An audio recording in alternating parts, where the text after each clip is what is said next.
Hello guys, gals, and non-binary pals. Welcome to HP to XP. I am Chris, the Dungeon Master for our Adventures in Umbrenthal campaign. Before we jump into our campaign tonight, I do have a couple of announcements. First, remember that starting this coming Monday, Keeps and Conversations is going to be moving to 9 p.m. Eastern, 6 p.m. Pacific. That is going to be our new time slot for Mondays, so be sure that you join us then. Remember that you can always drop questions that you may have in our Discord if you want to make sure they're asked in advance. Second, be sure you join our Discord community. Our cast is not in chat during our games, but we all hang out in our Discord. You can also submit questions there, obviously, for Keeps and Conversations. There are links in our chat and our About Me section where you can join in on the conversation. Finally, if you miss any of our campaign stream live, remember that the VODs are available on YouTube for you to catch up. We also post exclusive content there, and our newest feature are Maple Shorts. So if you would like a less than minute-long snapshot of Maple's thoughts on the world, do check those out as well. And while you're there, subscribe to make sure that you're notified when we drop new content. But for now, the adventure begins. Welcome to Umbrenthal. Journey to Umbrenthal is produced for mature audiences. The topics and roleplay may be challenging, including instances of violence, power, and race. Our chat and comment sections are a place to respectfully engage with these topics and offer us your feedback.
Confronted by Tyrell, Maple, Cloud, and Ahzyris found out that the Promissaries, a cartel of war-financing jewelers, were looking for them because of the looting in Mysa. Gathering what information they could, Tyrell did let Maple know that Carljan was well, and that the party's choice to spare her was appreciated. Tyrell suggested they leave Casina at their earliest opportunity, with the implication that once she had left town, things would be safe for them to return. Returning to the Invictus, the trio shared their newfound knowledge. Information that left Fenn feeling deflated and Rhys murderous. The following morning, before setting out, the party was greeted by one Illidan Theophastris, a mage of some note. He provided them with information on the Furtum region that they would be traveling to, and offered a sending stone as a tool so they could seek knowledge or summon help along the way. The group set out, traveling northeast away from Casina. They headed towards Vulci, the first major town along their path, and the home of Semel Hardy, the farmer who had solicited their assistance in Casina. Their travel had them camping rough the first night, and resulted in fighting displacer beasts along the road. Their second day's travel was uneventful, and they found a night's rest in a small town, Stesient, which had not appeared on their map. Woken to the cries of fire, the party sprung into action and helped save the lives of a dwarven smith and his daughter from their burning cottage, an act that rewarded them with the gift of a special blade, Shatterspike. Setting out for the final day's travel, the party came to a crossing of the River Lothwaite. Waiting for the ferry, Ahzyris spotted a former companion, Veltza, a female orc loading barges. After a simple greeting, they found themselves in conversation. Ahzyris. Yeah. Your friend looks to you and looks over at the assembled group. You've found friends.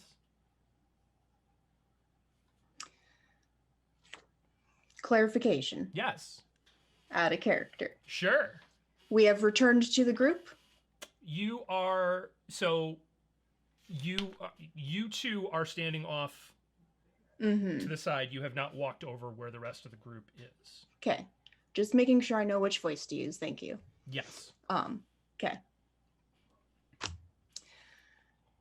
Yes, I found companions, and I would like to call them friends.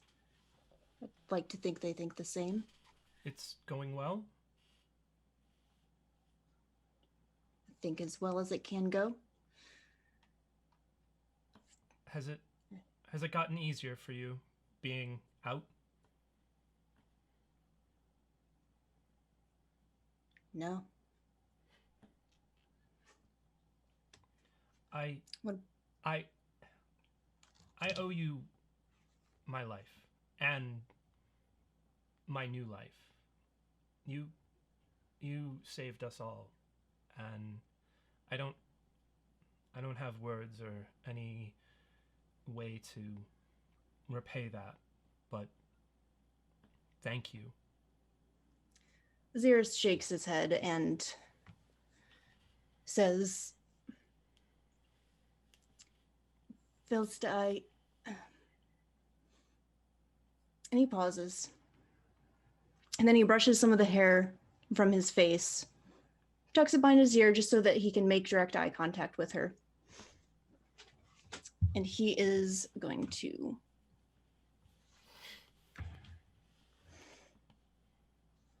hesitantly reach over and grab one of her hands and clasp it between his. And he is going to say,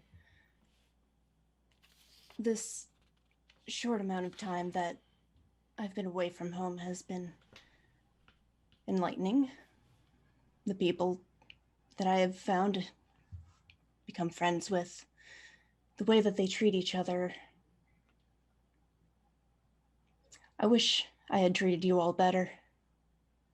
I wish I could have earned everyone's friendship rather than lording my power over you as I was supposed to. And I am sorry. I would like to try and earn your friendship going forward, but I do not expect it. She looks at you for a moment and continues to hold your hand. You got us out. We were all born there. We were all born into it. We each played our role. But you did something different. You gave us a chance. We scattered. I lost Aldrith's in the travel, but I've been thinking about trying to find him. He talked about his family having come from Kolto. I've been thinking about heading there to see if he made it. It seems like you've found people to trust. Can you give me any tips? Oof. He does do that. That was not me. That was him.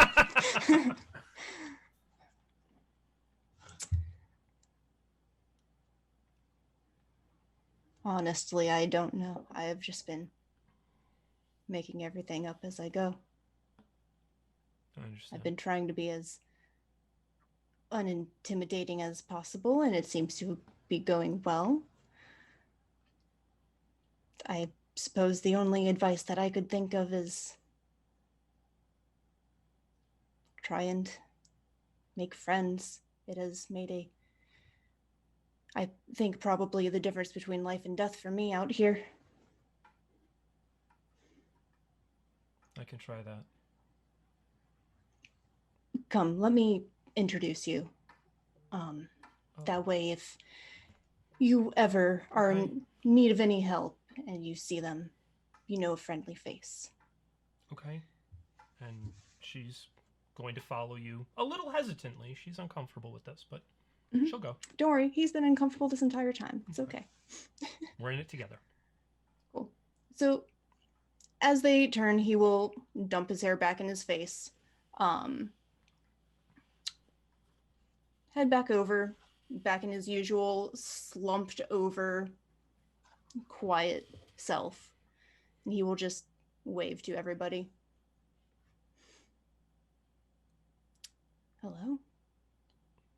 Sorry for disappearing. I found an old friend of mine. Hello. Ahzyris, you have a butt outside of the butts? How nice! I do. It is nice to meet you. My name is Cloud, and this is Maple. Hey. Hello. She instinctively looks to you, Ahzyris, to see if you are going to introduce her or how you are going to do that. Yep. Ahzyris has been awkwardly trying to figure that out himself because he still doesn't know how this whole friendship thing works. Sure. He just watches for a moment and just goes, this is Vulci, old acquaintance of mine from home. A pleasure. Well, likewise. Right. It's good to sometimes run into familiar faces, I understand. So I'm glad that y'all were able to find each other. Yes, it's been quite a relief. I just wanted to introduce you. You have a really pretty name there, bud. I just thought I would let you know. Thank you. I tell you though, you do look as nervous as a long-tailed cat in a room full of rocking chairs. Are you sure you're all right? It's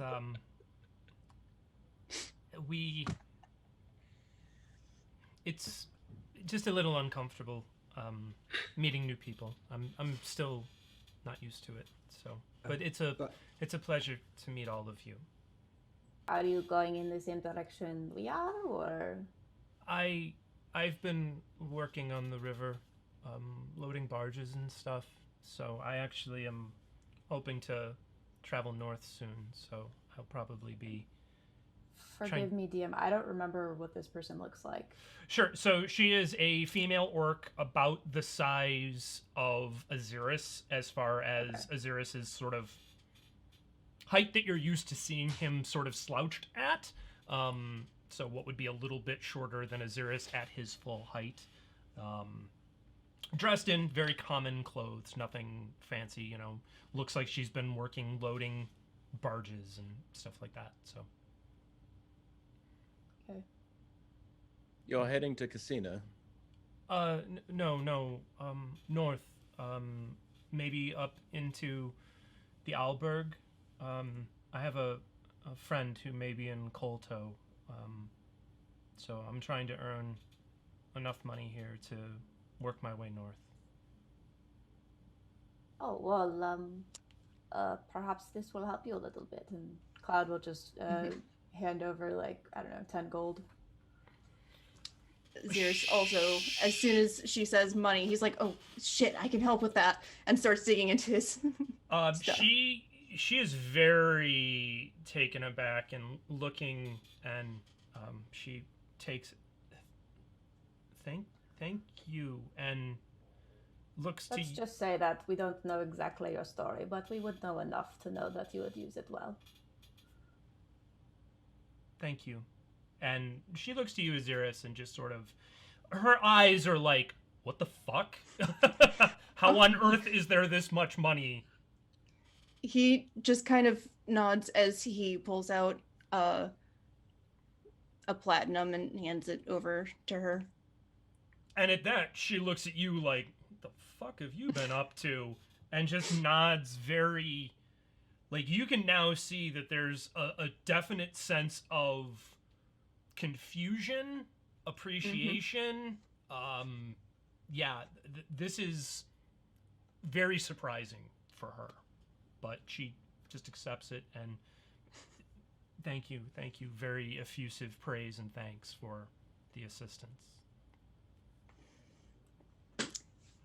Anything I can do to help after everything. You've done more than your fair share. You've done more than anyone else ever did.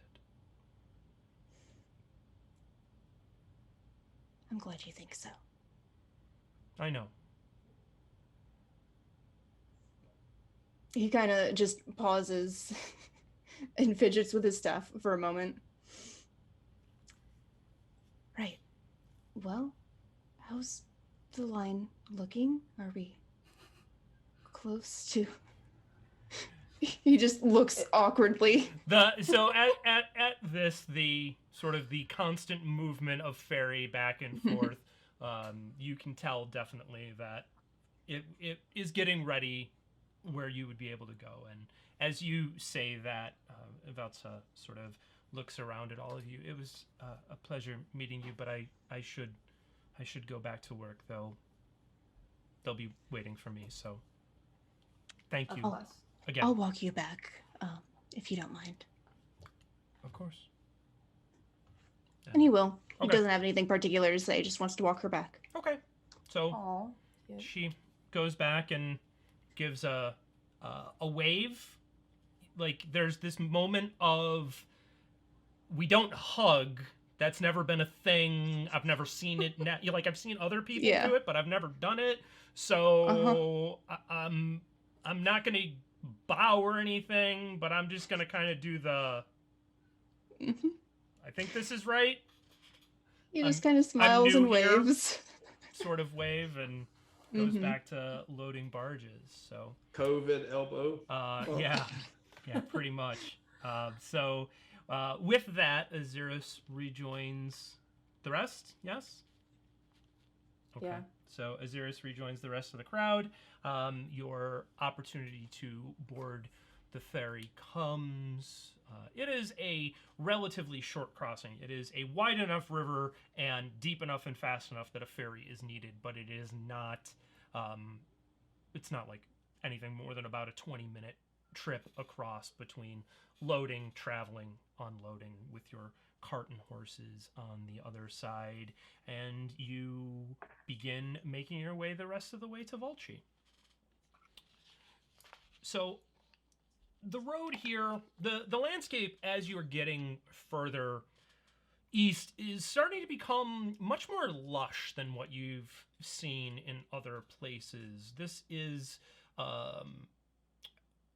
becoming more forested, but the plants are slightly more tropical than anything that you've seen before. Fenn in particular, you would recognize this as forest-type terrain, but the flora that you are seeing is a bit different than anything that you've experienced before. The road itself is reasonably well trodden. It's still, it's fairly clear. It's wide enough for carts to pass one another as they go.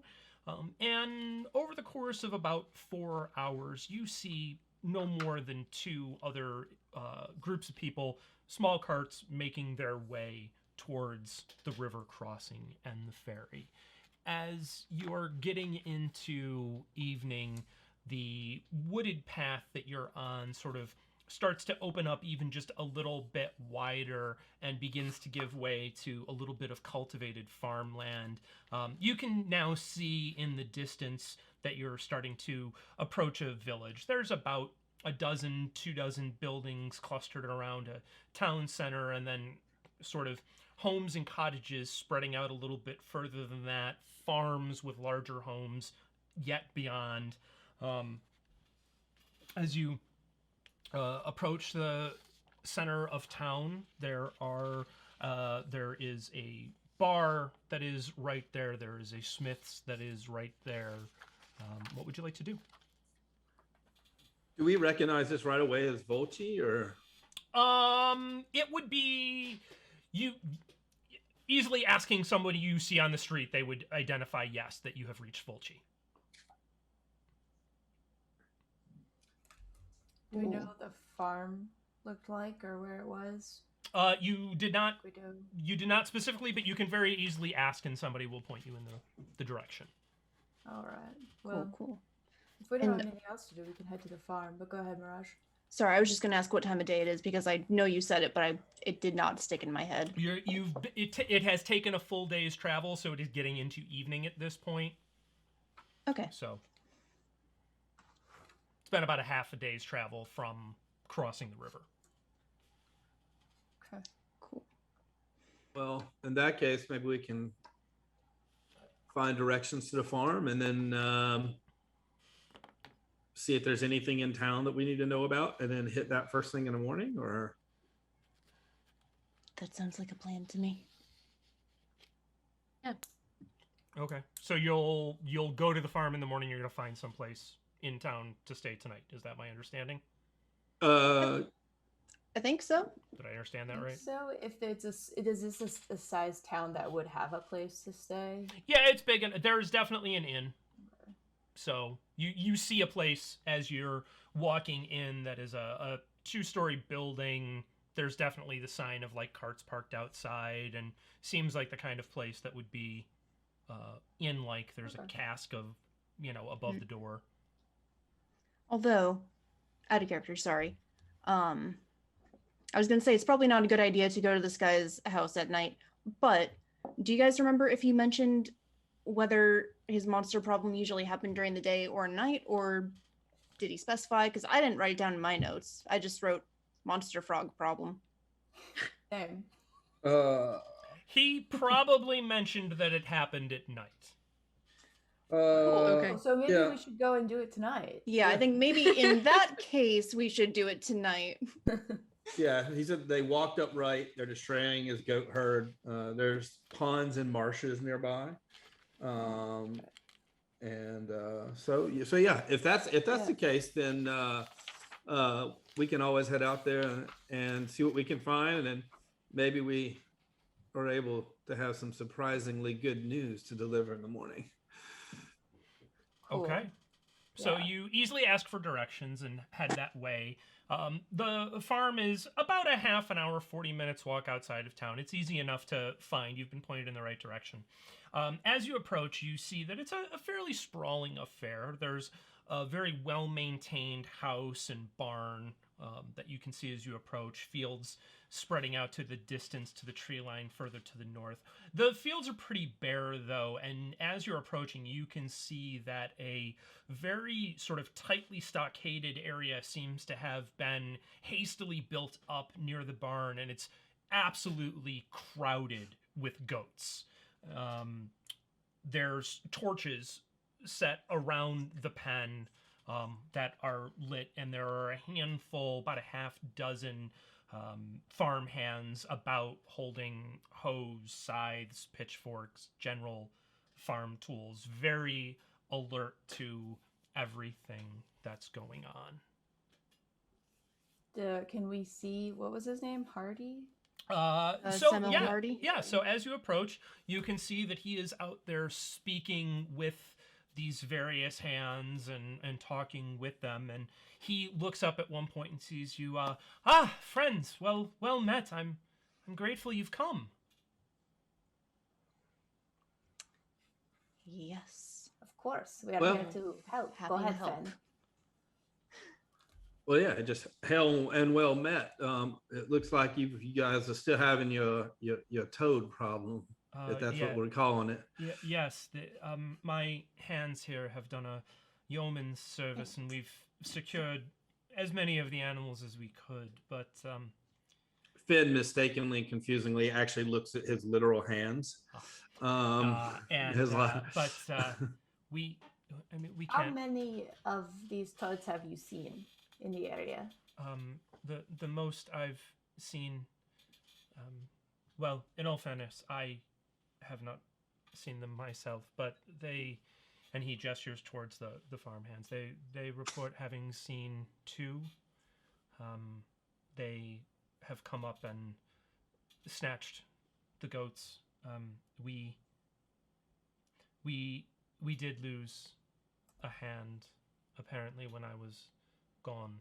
They say that he was swallowed whole by one of these beasts.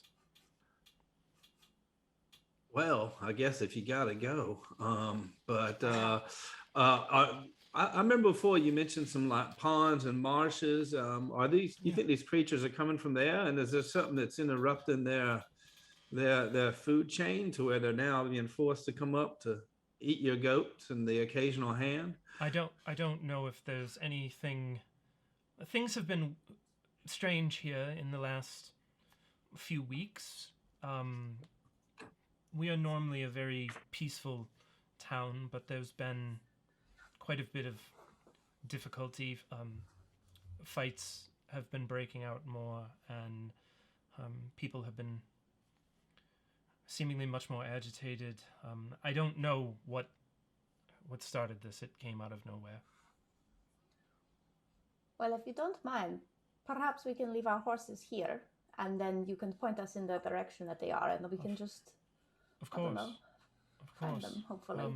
So if you just head, and he points towards the east a little bit. If you just over the hill, is the pond. Near to there is a sinkhole that you should watch out for. It's been there for years.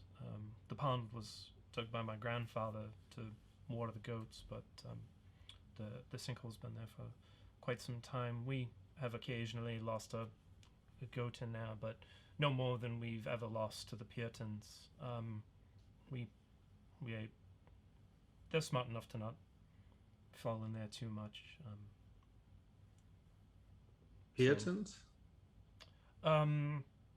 Big winged beasts. They have horns like deer. Fought some. Oh, The ones with the strange shadows, right? yeah, yes.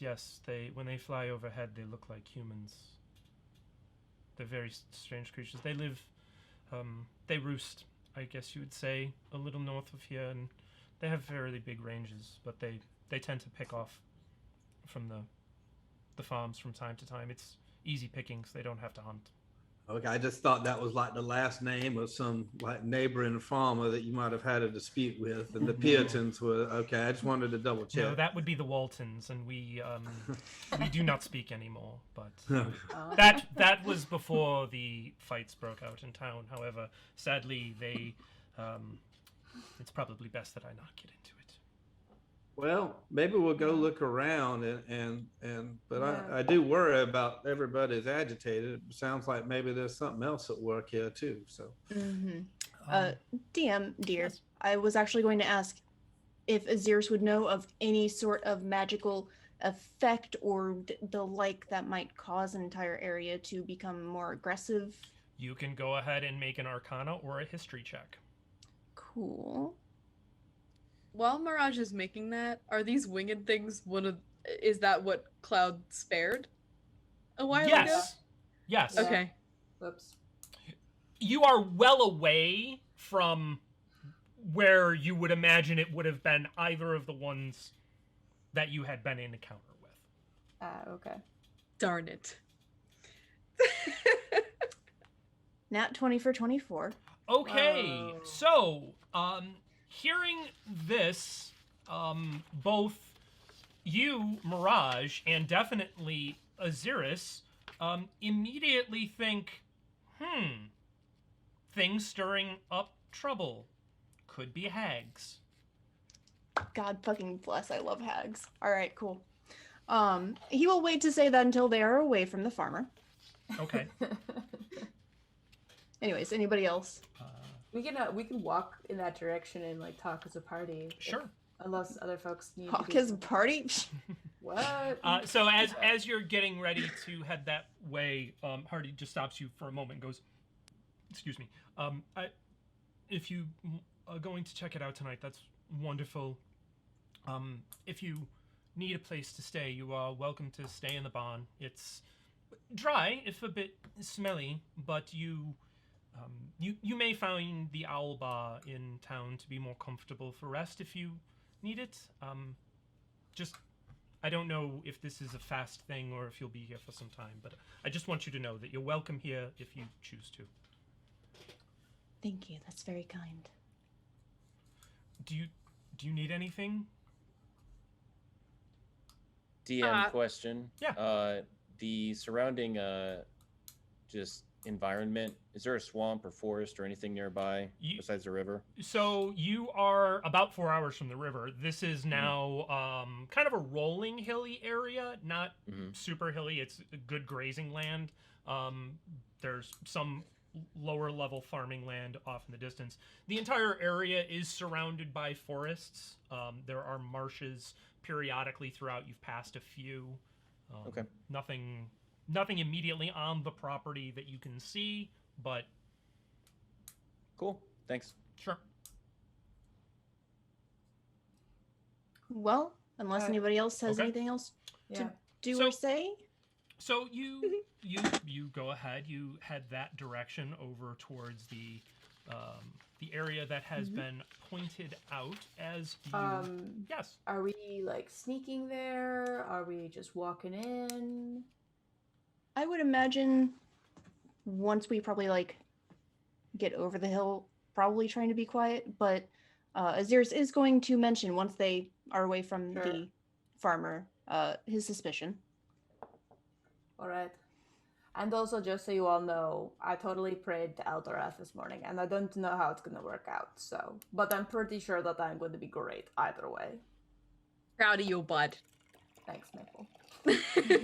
Well, I guess after a ways, we can kind of make off like a herd of turtles.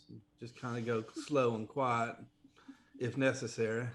When have you even seen a herd of turtles?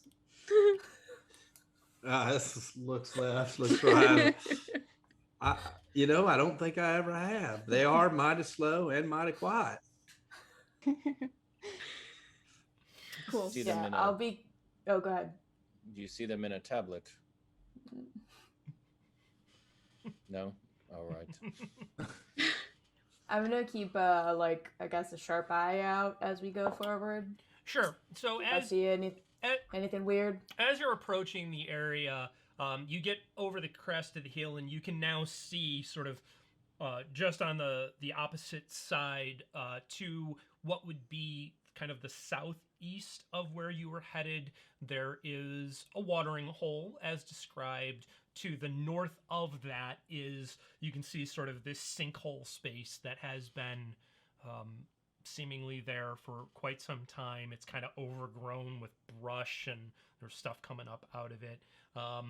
You can see there's still enough light that it's pretty easy to see that the area around the pond has been very matted down. You can see streaks of blood and entrails where some of these goats have obviously been taken. There are also these random piles of black sludgy matter that you can see. Hi. Just thought of a question to ask the farmer, but I'll ask when we get back. God damn it. Ahzyris, what did you think these things are? There was a lot of thinks in one sentence. Hags. Hags. They're not undead, are they? I don't think I've seen an undead hag. I don't think I would like to. Oh. Sounds really bad. Would he be able to share some hot tips and tricks? Yeah, of course. Dealing with hags with the group. 100%. Hags 101. Hags 101. All right, so we'll put on some glasses and get a little laser pointer. Red tie. It's getting dark at this point, I imagine. Yeah, it's getting into the evening hours. You don't see any signs of these creatures out currently. There are a handful of goats that are still wandering around, maybe 24 worth, because they can't get them all into the penned-in area. What type of check would it be to check for like tracks or something like that, just to see if I can like assess travel routes? You could do survival. You could do perception or investigation. I'm gonna do survival. Sure. As you do that, one of the things Ahzyris does mention is that hags often like to hide their form, so he is going to suggest we ask if anybody new moved in recently. They normally, when they transform into different things, they're like humanoids, not creatures. Correct? Yeah, typically they like to be pretty young ladies. DM, how same. DM, how big is the town? Like, is it thousands of people or like? Oh no, this is a relatively small town. You would think, as you kind of looked at it coming in, maybe 1,500 people. Okay. I rolled a 12 survival. Okay, so you can see that there are streaks of blood that seem to be going generally away from the pond, but no real definition of like if they were drug a long distance away or whatnot. There's, again, the area itself, the grass is fairly low. It's been well trod from all of these animals, so... Is there any way to kind of herd the goats ourselves? You can certainly try. Can we try? I mean, what I mean by that is what I'm trying to say. Are they together, like in a group now? No, they're free-range goats. Okay, so they don't have a herding. Okay, so they're all just individually roaming around. Okay. Yeah, I mean, which one of us is going to run around barking at them? A couple of them are hanging out in pairs, but they're goats. It's a big open field. Okay. Are there any that are particularly closer to the marshy area where the entrails and the black weird stuff is? Absolutely. Yeah, there are a handful over that way. So Fenn's just going to turn to the group and say, well, maybe they're coming out there to try to grab the ones that are most convenient. And he's going to pull out a hunting trap. Okay. And place the trap near where the closest goats are. Okay. A goat wanders into one. Could be, but that might bring them out. But that might bring them out too. It's called bait, y'all. And you gotta have some bait. And we're usually the bait, so I'm glad at least there's a goat now. I think that the rest of us just, I mean, like, unless anybody else has something they want to do, I'm a fan of just stake out and like hang out and wait until it gets dark and see if we can see anything. Maple unfortunately does. Let's hear it. At Fenn saying, I don't know, but we can set a trap, Maple goes, oh sure, but I mean, I guess we could always just ask. Can she approach a goat? Sure.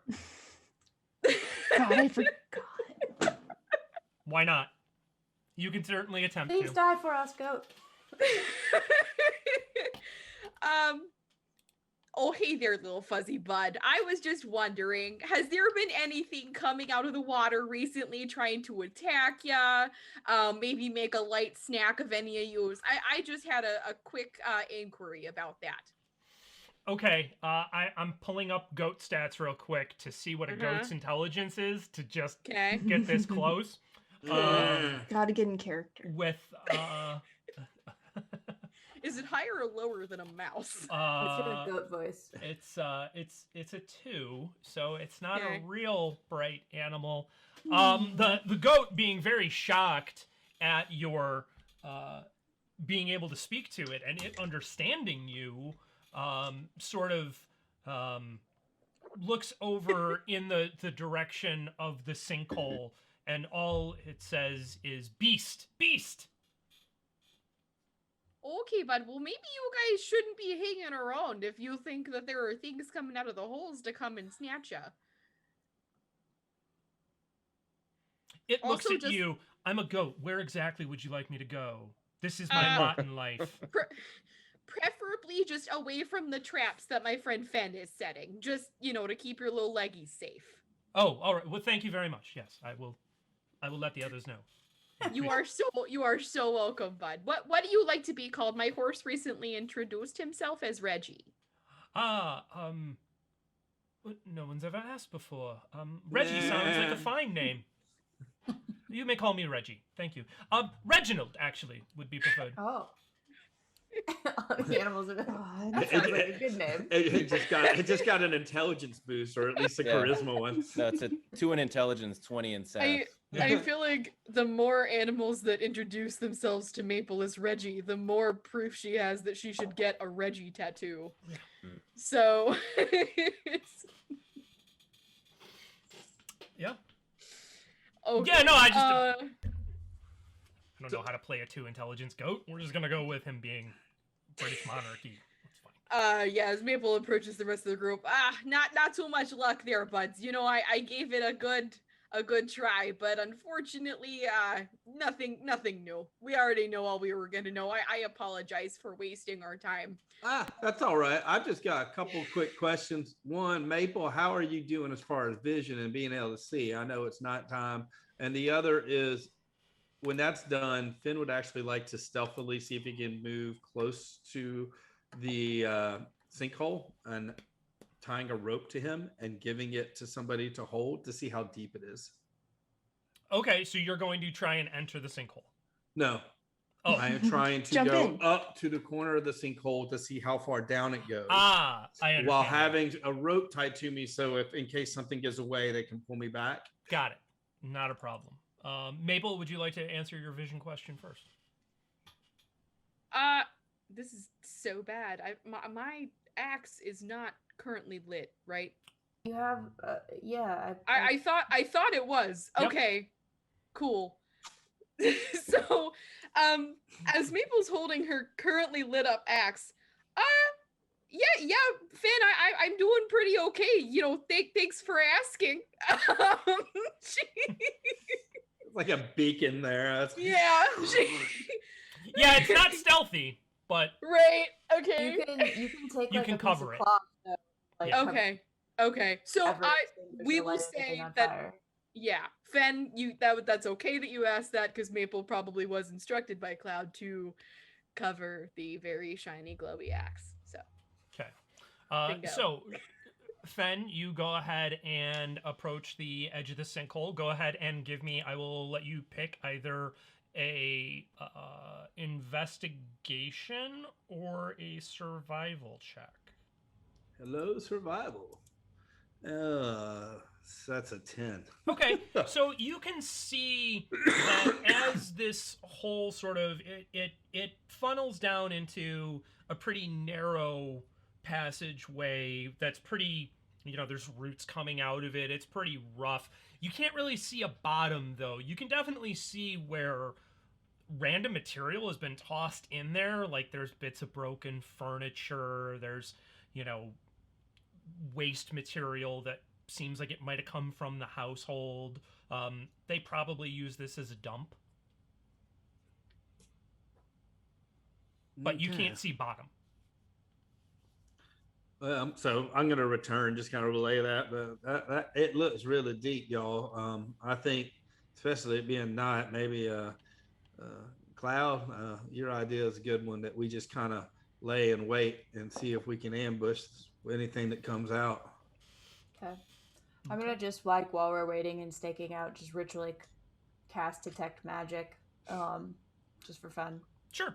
Easily done. Funsies.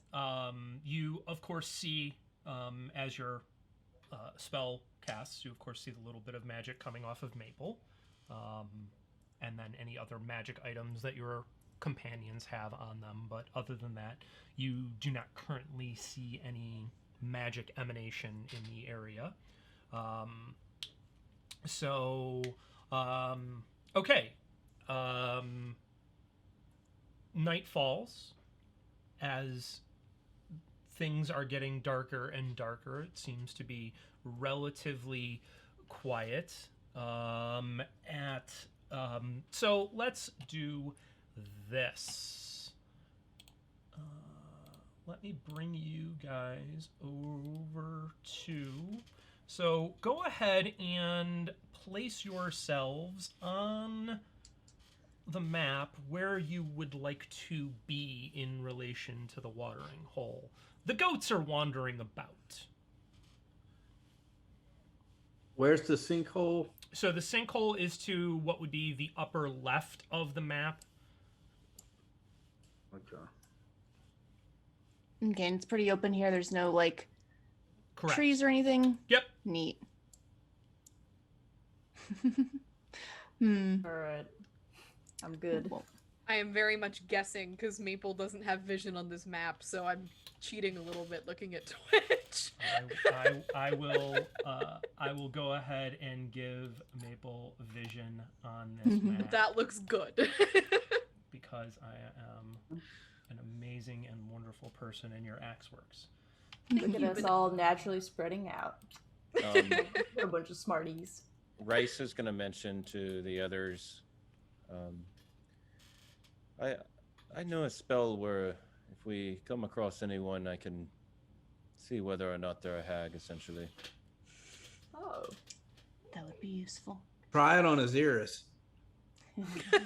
Well, I think at this point, we've been traveling with Ahzyris so long that we're on Ahzyris' team anyway, so... Oh, okay. I'd rather just not know. That's what I'm saying. I just thought that Ahzyris knew a lot about hags, so I was like, wow. Ahzyris is just giggling. Fenn winks at Ahzyris. So, go ahead. I'm just joshing. That's all right.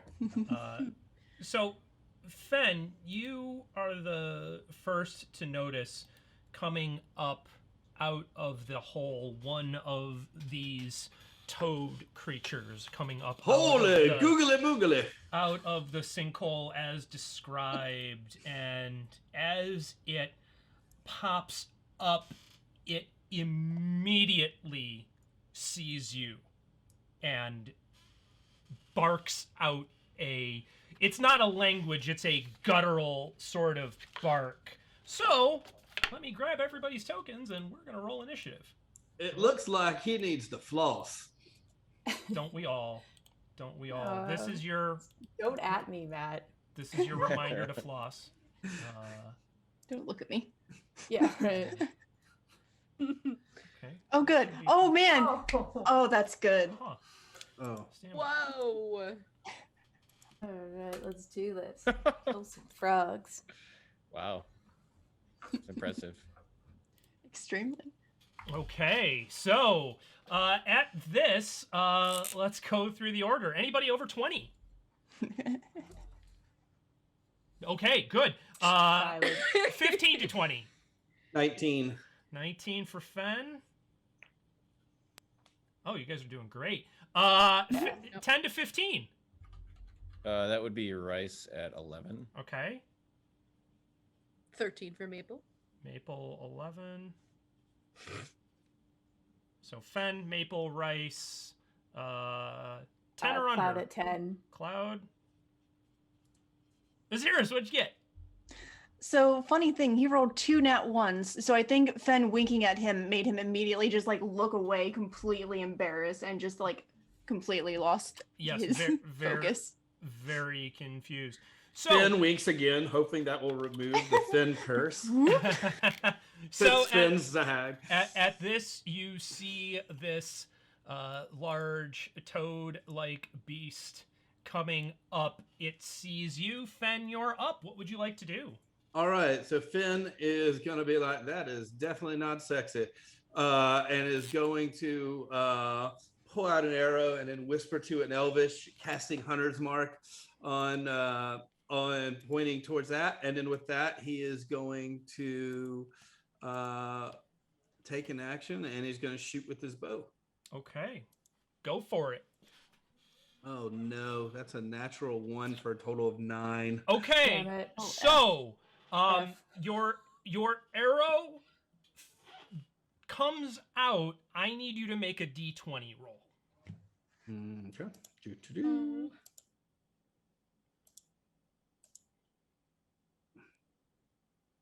That's another 1. No, that's a 7. Okay. Sorry, old man vision.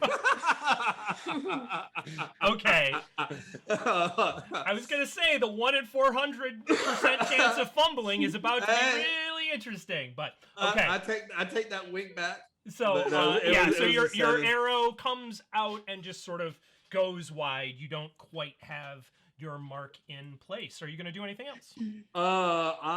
With that, I am going to just be like, "Whoa, googly moogly," and I'm just going to move my 35 feet back around to this area. Okay. Easily done. See how many nat ones we could roll tonight. I sorry. I thought it was a 7, but at first I thought it was a 1. Oh no. Yeah, especially because Rhys is the closest person to you. So, all right. So, Maple, you're up. What would you like to do? There is a large toad-like beast. I think Maple can barely get there with her movement? Yeah, probably 5, 10, 15, 20, 25. Yeah, it looks like 30, 35, depending on how you choose to go. Okay. I think I can do this. Because this would be 35, so Yep. I can get here. Yep. So, is that technically within 5 feet because there's a 5-foot square between us? No. Okay. It has to be. That would be 10 That's feet. fine. Then in that case, Maple will go ahead. She'll only move halfway. Okay. My measure stick wasn't working. Okay. She's just gonna chuck a javelin at it, Okay. I guess. Sure. And she'll go ahead and go into a rage as well. So, Okay. but I can almost guarantee you that we're gonna enjoy frog legs more than you enjoy farmhand. Okay. Do this. Does a 16 hit? So as your javelin comes out, you go ahead. It makes contact, kind of hitting into the body of the beast. How much damage? 10. All right. Plus an extra. Oh, it's not. Never mind. It's not melee. It's only 10. Yep. Okay, cool. So it winces a bit at the hit and makes ugly croaking sounds. Does that end your turn? Yes. Okay. All right. Rhys, you are up. What would you like to do? Rhys is going to run the full distance toward it and swing with his sword. Okay. I rolled super low, so I'm going to use Channel Divinity to add another 10 for a 20 to hit.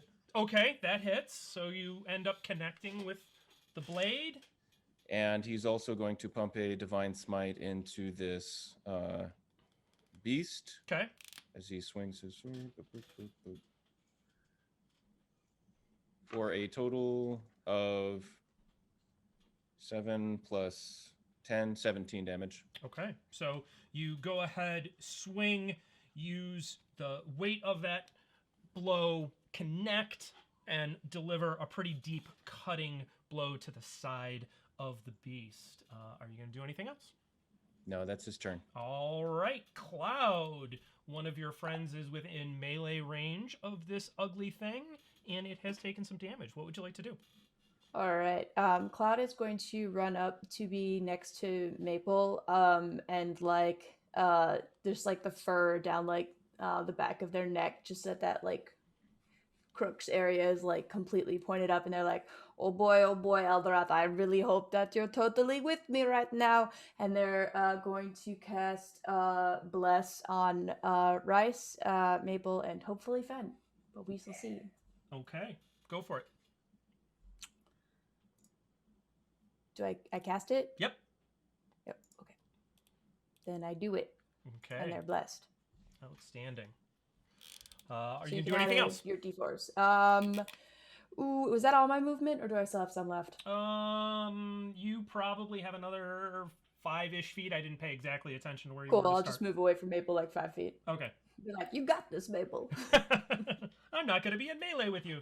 All right, so at that, it is now the Banderhobbs' turn. Rhys, seeing you close at hand, it is going to go ahead and make a bite attack on you. Does a 20 hits? So yes. At that, it hits. You take 22 points of piercing damage, and you are grappled. Holy shit. Tasty treats. Wow. Sick. Okay. My God. That is going to end its turn. Ahzyris, you're up. Well, I had some plans, but that might change things. So, Rhys is grappled. If I were to throw a spell at this thing's back, would I still be at risk of hitting Rhys? You can target the creature with any spell that would target the creature. If it has any sort of area effect, then it would affect Rhys as well if he's within that area. But if it's not an area of effect spell, you can hit it. It's kind of neither. What I want to do is get my flaming sphere out and slam it into it from the back. Would I be able to do that without? Sure, hitting? why not? Yeah? Why not? Cool. What's the worst thing that love could it. happen? Yeah, you know what? You're right. Double ones. Right, that's the only way this could go badly. Oh. Jake doesn't like those odds. Considering how I've rolled, I don't blame you. You have a healer. You'll be Man, fine. you know, it's so funny. I just got rid of Old Person and swapped it out for Flaming Sphere. That sure would be really useful right now with one of our teammates grappled.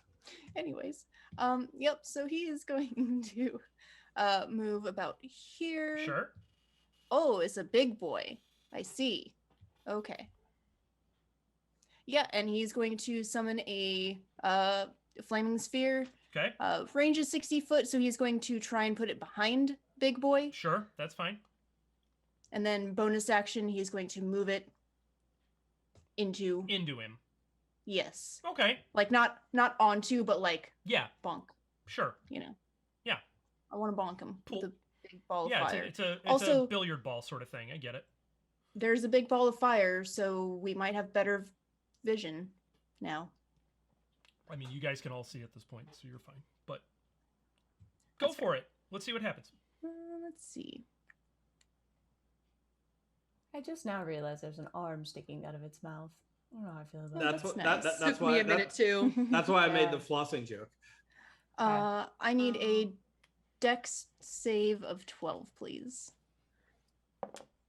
Sorry, there's like 3 paragraphs in this thing, and I can only focus on one thing at a time. So it with a 6, it does not save. So what happens?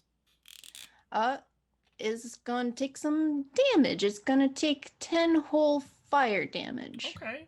So as that flame sort of roils up its back, you can see blisters popping on its skin, and Rhys kind of feels the heat but doesn't take any damage from it. And he's glancing out of the making way a sure little that bit. the flame does not end within 5 feet of Rhys. Okay. It is behind. That's fine. It's a I'm large just- enough creature. Just making sure. You hit it on the back. I'm good with that. Okay, cool. I just want to make sure. Yeah. You have not All right. killed Rhys yet. Not yet. Yeah. All right, that's my turn. All right, cool. Fenn, you're up. Rhys is currently grappled. The Banderhobb has got some blistered flesh on it, and it smells nasty now. You can smell it from here. All right, so Finn is going to maintain where he is because it's such a large creature. I think he still has a decent shot. He's going to maintain his hunter's mark and just be like, well, if you don't drop him, I'm going to slap you to sleep, and then I'm going to slap you for sleeping. And then he's just going to release another arrow with hunter's mark with the bless this time. Okay. So let's see. Natural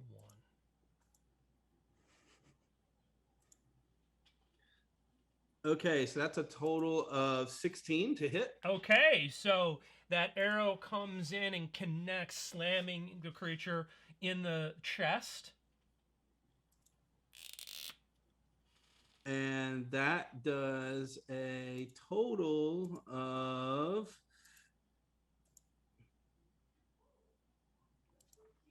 15 damage. Okay. I gotta do math here now. Okay. All right. So, are you gonna do anything else? I think that with that, that's probably gonna end all I can do. Okay, Maple. The Banderhobb has Maple- taken some damage. Rhys is looking a little the worse the wear. Okay. In an attempt to distract this thing away from Rhys, Maple will scooch over next to Rhys. Okay. And she is going to attack recklessly, so you will have advantage against me next time. Okay. and take the -5 because she is blessed. Okay.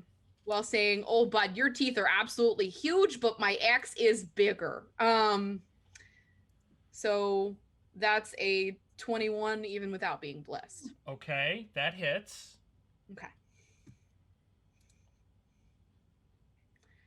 So that's 11 axe is on fire. plus 10, so it's 21.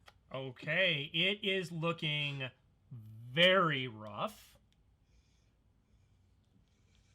but not down yet. It's got blood running off of it, these blisters on its back, but it's still got a pretty good handle on pretty good grasp on Rhys.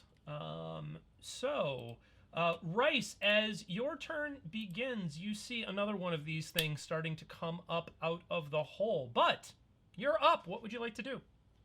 Rhys is going to attempt to swing his sword at this Banderhobb, and with a natural 1, I don't believe he succeeds. He does not, and you need to give me a second roll. You're just gonna jump right into its which mouth. roll? Just give me a D20 roll. D20? Okay. Just give me a D20. Not even gonna give it a chance. A 14. Okay, so while you do not connect, you sort of swing and you can't really get there. Nothing terrible befalls you though. Chris. Yes. So my flaming sphere remains. Okay. It is not a one-time use thing, and this thing just ended its turn within 5 feet of it. I'm assuming because it's behind. It has not quite gotten there yet. It has just come up out of the hole, but it has not reached that spot yet. I just turned it on so you could see it. Gotcha. Never mind. And it just has reminding not started. You that it has not started its turn yet. But yes, it is still there. Perfect. Yes. Thank you for reminding me. Carry on. All right, Rhys, that is done. your turn. All right.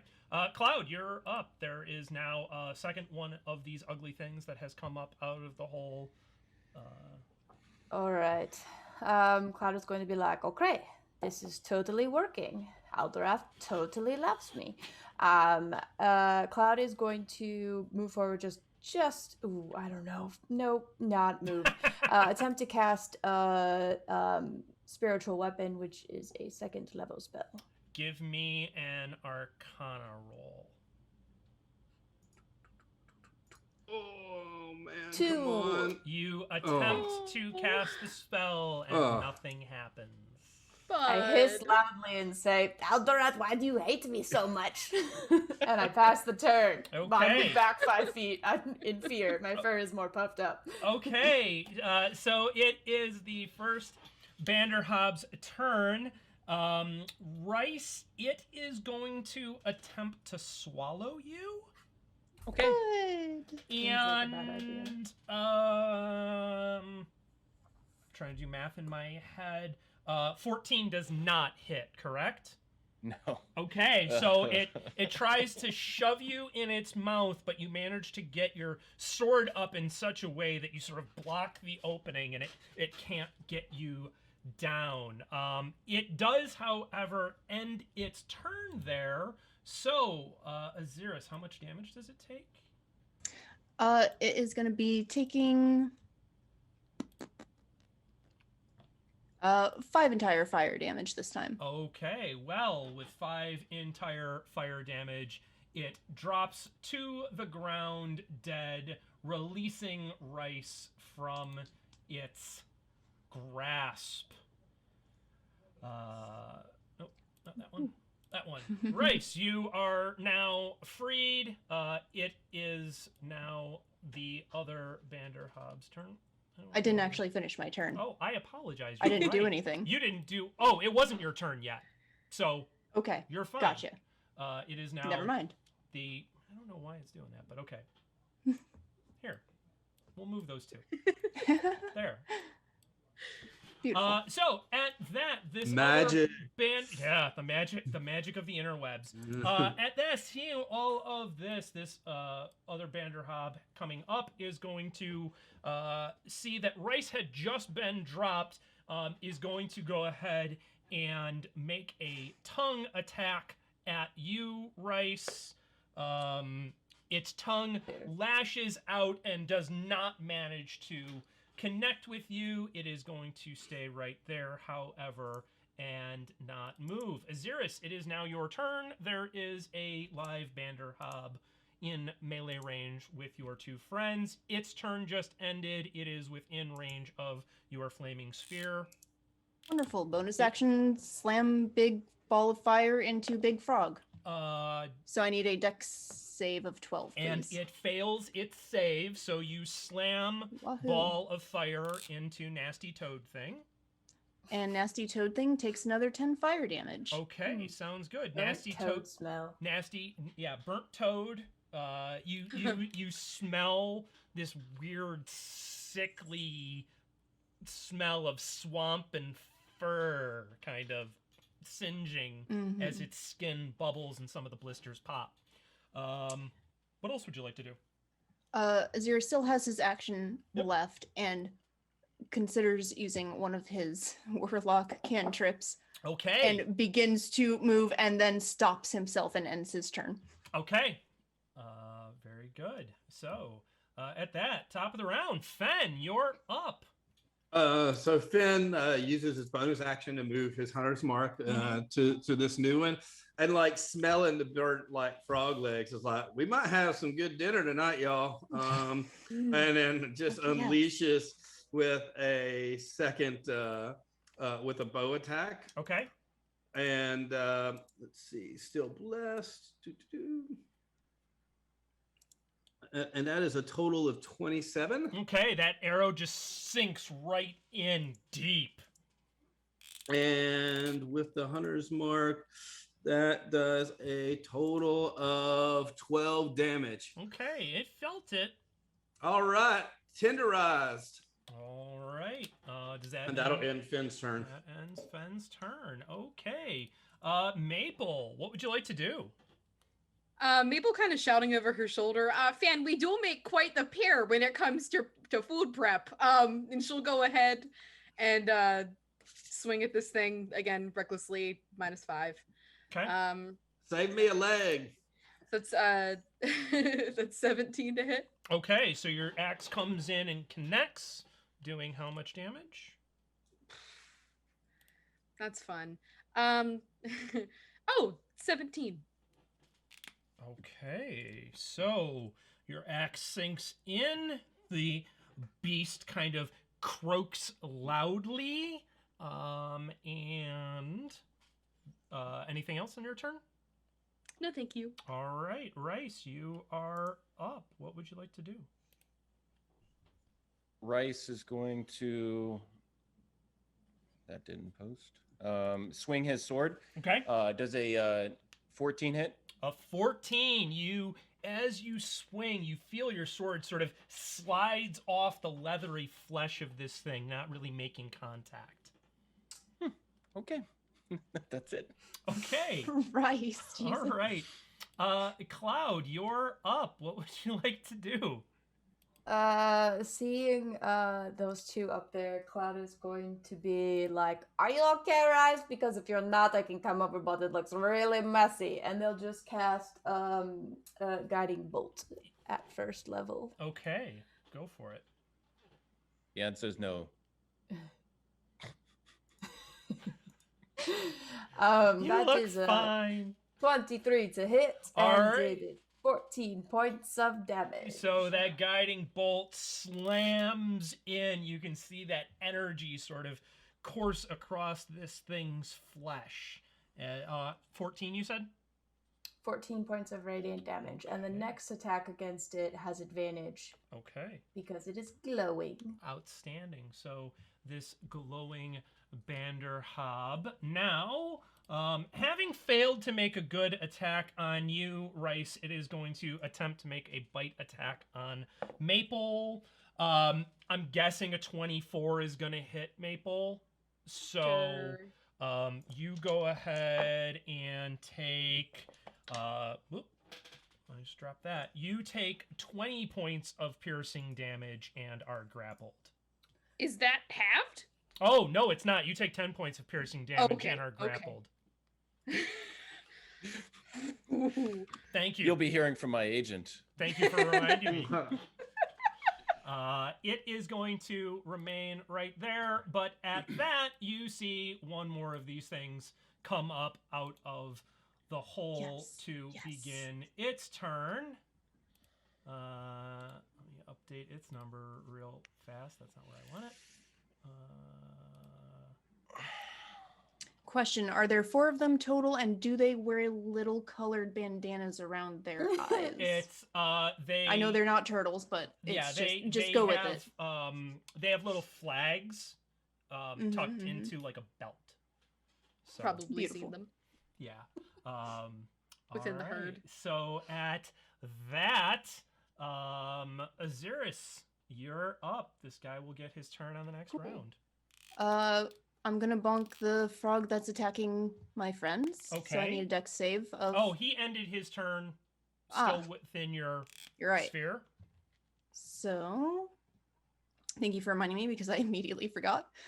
4 fire damage from ending his turn there. Okay. And then a dex save, 12, please. To bonk again. Okay, and he, once again, not being the most dexterous of creatures, fails to get away from the giant ball of fire, taking...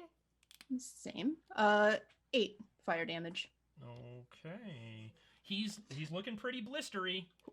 Ahzyris this whole time has just been standing there, like, pointing his staff like this, making it just... Okay. Anyways. All right. That's his turn. And that ends your turn. Fenn, you're up. There are now 2 of these things. All right. So Fenn is just gonna be like, all right, it's your time. It's your time to go down, big boy. And he's just gonna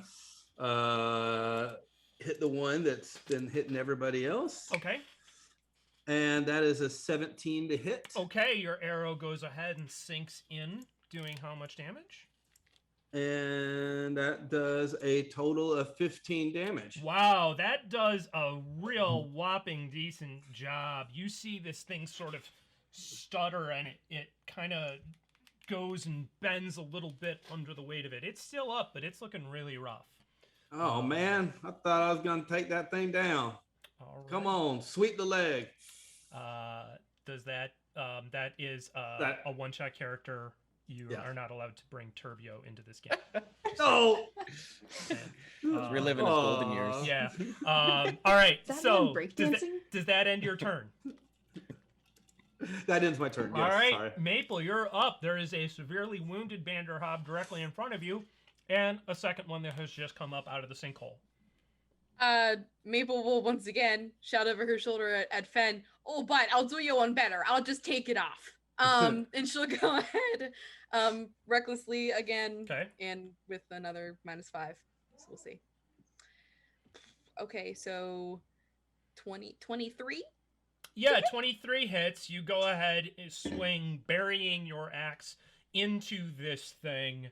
At that, it falls over dead because no matter what you roll, 25. Yeah, it's so everyone knows. Yeah, you actually manage to cleave one of its legs off, and it falls to the ground. Yay, dinner in front of you. I would love to make my great weapon master second attack on the second one. Go for it. Let me just.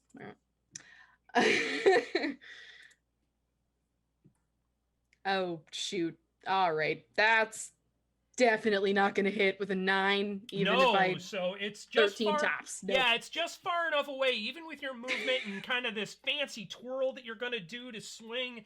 It's smart enough to see that you're about to attack it and sort of does this lurch back, and you just miss. That ends your turn? Now it does. Okay, Rhys. There is a second dead Banderhobb at your feet, and now a live and croaking Banderhobb by Maple. What would you like to do? Rhys is gonna take a bloody hand and clutch his amulet as he says, "Tres Axlay," and approaches the other Banderhobb. Okay. And you got a frog in your throat there?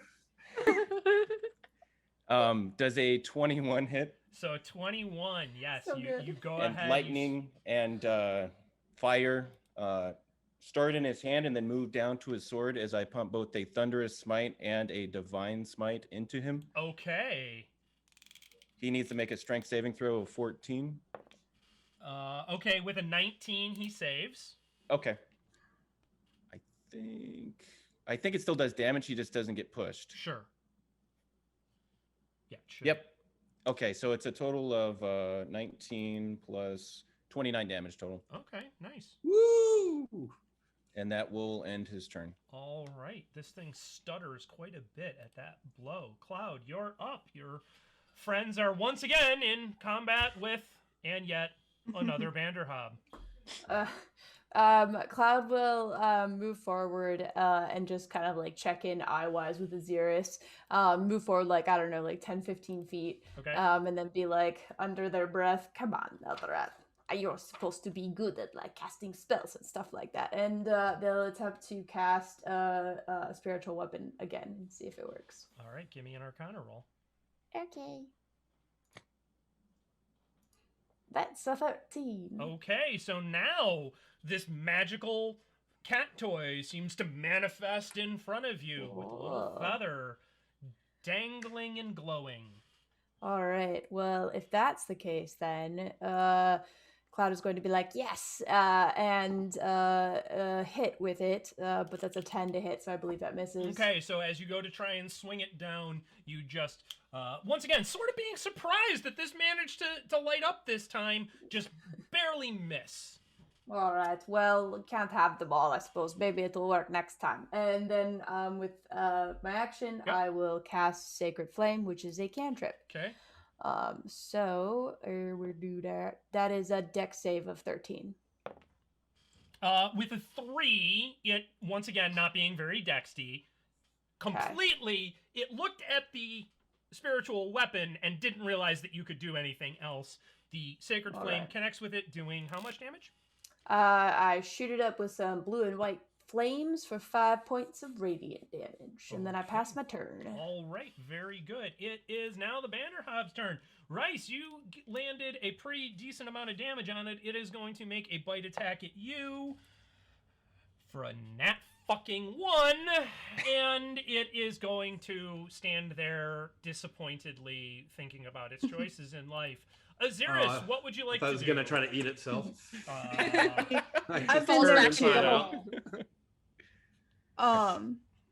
Well, I'm going to, with my bonus action, make my little big 5-foot sphere of fire go around my friends, around the big frog, and bonk it in the back again. All It's- right. It's a tactic that works. Dex save of 12, please. Okay, this time it manages to just make it. So seeing all of this, it manages to kind of hop out of the way, failing to be hit. Cool. It still takes half damage, Okay. I believe. Yes. So, Okay. I rolled max damage, so 6. Okay. 6 is halved. Okay. 6 is after you have halved it. Yes, I rolled 12. Yes. Now I making sure I understand. All right. So you still managed to singe some toad flesh, and it is unhappy with you. Does that end your turn? Yep. All right, Well- Fenn. In order to get a bit of a better shot, Finn's going to use his movement to head over Sure. in this direction over here. Yeah, how far do you want And to go? then the full 35. Okay. And then from there, it's gonna pull out his arrow and then move his hunter mark. Said, "Yeah, all right, here we go." And with that, just gonna release another longbow attack, All right. and that is a total of 30 to hit, Yeah, that's gonna hit. and that will be 16 damage. Okay. All right. So your arrow sinks in. It shudders a bit, but it is definitely still up and in the Yeah. fight. Does that end I your turn? want to get it right in between the teeth where it needs to floss, where that limb is just hanging Oh, out. no. Because Sure. I'm Yeah, trying to so shoot you it, but- sink it kind of into the gum line a little bit, just a little. I'm just trying to help you get it out of there. And it winces. So, does that end your turn? That ends. All right, Maple, you're up. Maple kind of whispering under her breath, well, you know, oral health is pretty important. We'll also aim for the teeth. Doing her usual. She'll go ahead and take the 5 and recklessly. That's 2 nat 20s. Oh my god, we have 2 nat 1s and 2 nat 20s a session. Okay, that hits. That's crazy. Okay. That hits. How much damage do you Oh my do? god. 100. Yeah. No. All of it. I'm pretty sure Maple just like won D&D. Yeah. I think oral hygiene is no longer the worst of its problems. So the first one is 21. Okay. And then the second one, I'm just rolling. I can. I roll to hit again? Yeah. After my damage. So Mhm. hold on. Let me do this first. So that's 9. So that's 9. And then did that kill it yet? So 30.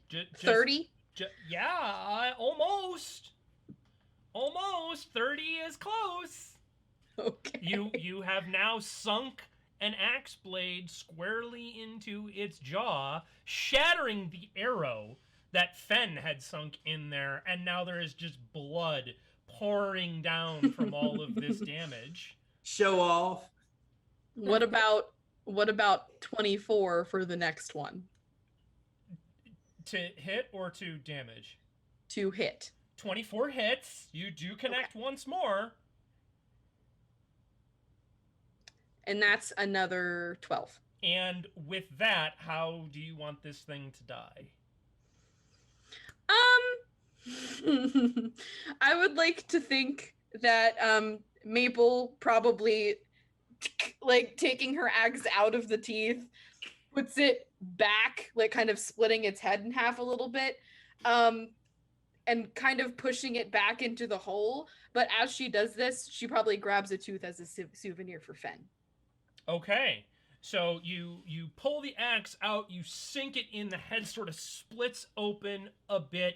It tumbles into the remains of the fireball from Ahzyris, continuing to blister its flesh. You manage with your reflexes to reach in, grab a tooth, yank it out of its mouth, and it falls charred into the hole, ending our combat. Oof.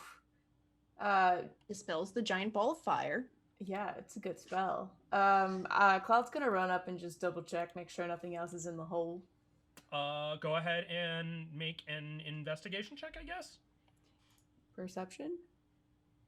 Sure, you can use perception if you want. Just to look down the hole. Yeah. 19. You see a charred, dead corpse of a Banderhobb and nothing beyond it that you can tell. Wow. This That thing was, is sort of lodged into the entryway. that was good.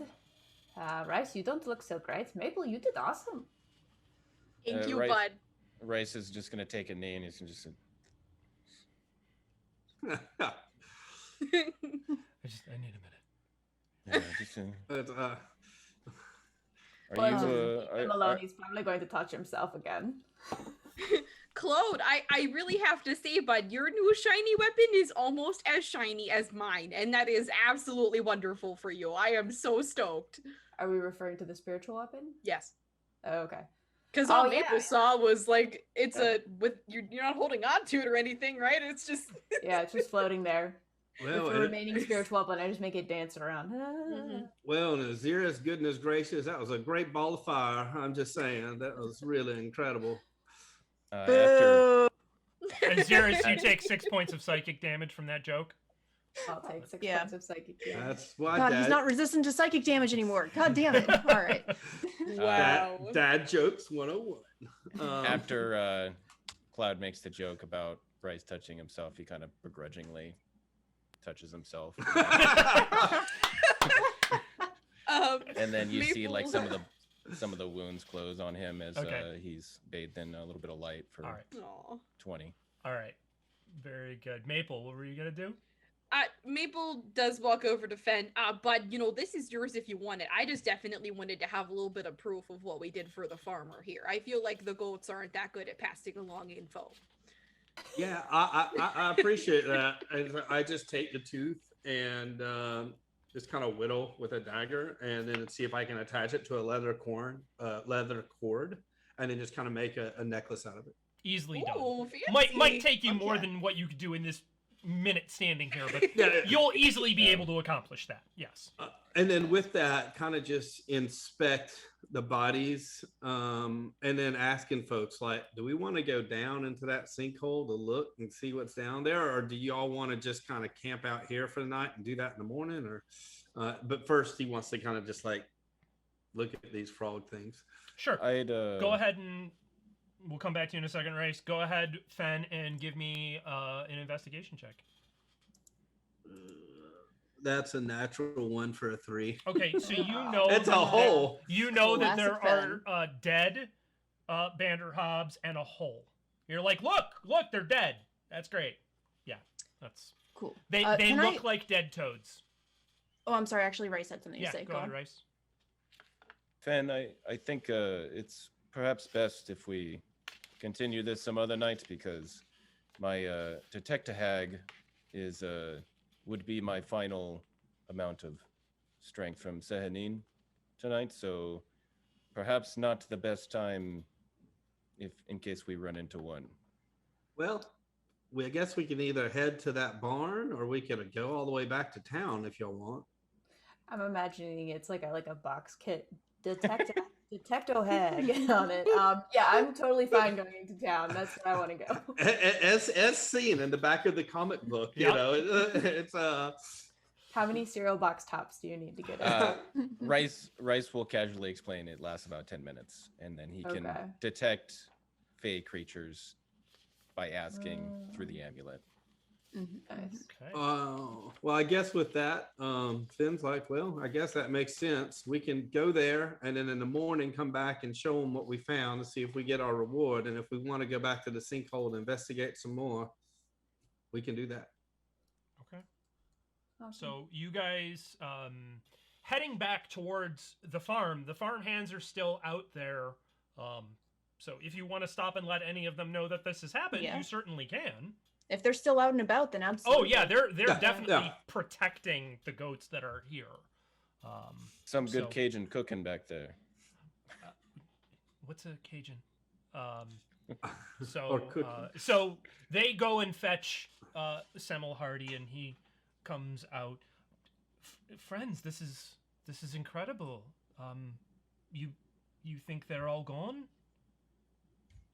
The ones we saw, at least. We were going to delve further in, maybe tomorrow night, just to see Oh. what else might be there. Oh, all right. We Well- found 4. What Three was it for? is there. That's right. That was me. That was me making a joke about 4. All right. We found 3, he says. Oh, wonderful. Would if you think you've solved the problem, I can pay you now. We think we've solved that problem, but we'll come back tomorrow and take a look around. But we think we've solved the majority of your problems. So All right. I tell you what, if you want to pay us for what we did tonight, and then that what we promise, we'll come and take a look at it tomorrow, Oh. just to make sure there's nothing else bigger. Certainly. And he reaches into a pouch at his side and immediately produces a coin pouch with the originally offered 25 gold. Beautiful. Follow-on question for you. Yes. So the inn in town, do they normally post jobs there? Or... Oh, yes, you absolutely can find work there. All right then. One other thing. Yes. Has anybody new moved into the area? Anybody particularly attractive? I mean, we get It's only funny coming from Fenn. we get travelers that come through, and I mean, I suppose attraction is a matter of taste, but there is a good deal of travel that comes through, so there are More new people specifically, regularly. has anybody moved in around the time that people started becoming aggressive around here? I can't think of anyone new who's living in town, but again, there are new people all the time. You know, we are sort of the major stop between here and further east, so there's new people constantly. Understood. Thank you. And he will turn to the group and just say, then that's probably her lair down there. And just get back to their cart. The hole, you think? Said something about Maybe. laying her. Oh, I'm sorry. I misunderstood. Fenn's got a one-track mind. Ahzyris just immediately freezes and just keeps going, head down. Ahzyris, if you have a better idea of what to look for, if these things are perhaps in disguise or anything like that, then that might help narrow our search a bit. I don't think that 10 minutes with. Are you all right, Ahzyris? Yes, I'm fine. Okay. I don't think that 10 minutes with my detective hag is going to really do us any good in such a large town unless we kind of narrow it down. Why don't we Yes. discuss this as we head to town? I'll gladly give you a quick lesson on the different types of hags and what they like to disguise themselves as. That's I'll in forget Hag most of it. 102. Yeah. That's the advanced course. Yeah. That's it. Yeah, I mean, you're still very much at Gen Ed Hag level. We're not as far as major coursework, but What was the inn called? It was Owl something? the Owl Bar. Okay. Nice. We head on over. All right, so you head into town. Coming back into town, you see the same two-story inn that you had passed on the way into town and on towards the Hardy Farm. Entering, you see next to the bar itself is a taxidermied owlbear that has a hand out with a platter on it. And in the platter are very small baskets of hardtack. Hanging around the owlbear's neck on a chain is a human hand. Like once was alive. Yes. It's Is it mummified? taxidermied. Also Bone. taxidermied. Okay. Yes. Neat. And, Ahzyris just kind of looks at it and it's just like, reminds me of home. and behind the bar, human man raises his stump of an arm and waves at you. Welcome, welcome. What can I do for you? Amazing. Well, that answers that question. And Love at this that, guy already. we will take our break. I'm a little worried they're going to charge us an arm and a leg. But yes, at that we will go ahead and take our break. And so go refresh your drinks, visit the necessaries. We will be back in 10 minutes to find out about our one-armed or one-handed friend. God. Yeah, but See y'all in 10 minutes.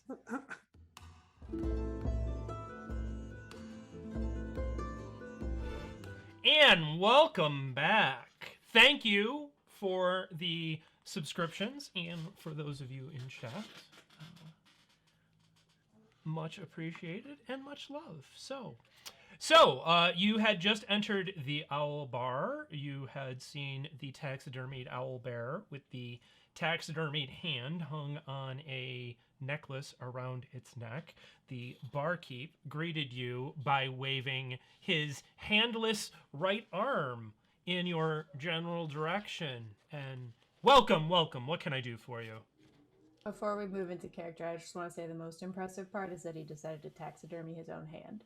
That is all. Carry on. Yeah, I fucking love this guy. Well, first there, bud, you can go ahead and tell us the story of how this happened. Ah. Well, as you probably know, being you seem to be adventuring types yourselves, the lands around here have been known for their beasts. Back in my youth, I did quite a bit of adventuring myself and came upon this beast of a creature. We had a bit of a tussle, and while he got his, I got mine, and he points with his left hand at the owlbearer.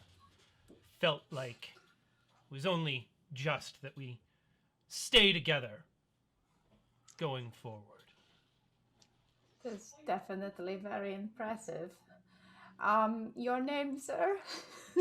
Aha! Flex. Flex Greybite. And you? Lex? Lex. I'm Cloud, and Pleasure these to meet are you, my Cloud. friends, and we are just here to help on the farm of Hardy. Hardy. Yes, Semmel, yes. I cannot be troubled to remember names. Good man. I most understand. Of the time. Anyways, so we were hoping perhaps we could have a, stay here for the night, but also Certainly. was wondering if you knew of anybody new who might be in town, who moved in recently. I mean, we get a lot of new people coming through. It's a traveling town, but I can't think of anybody new that's moved in. Are you looking for someone in particular? Not in Well- particular. Go ahead, Maple. I was just gonna. Well, first of all, bud, we'll get along just fine. Because as far as I'm concerned, you only need one arm, one good arm to be able to arm wrestle, and that's pretty high on my You're an list. arm wrestler.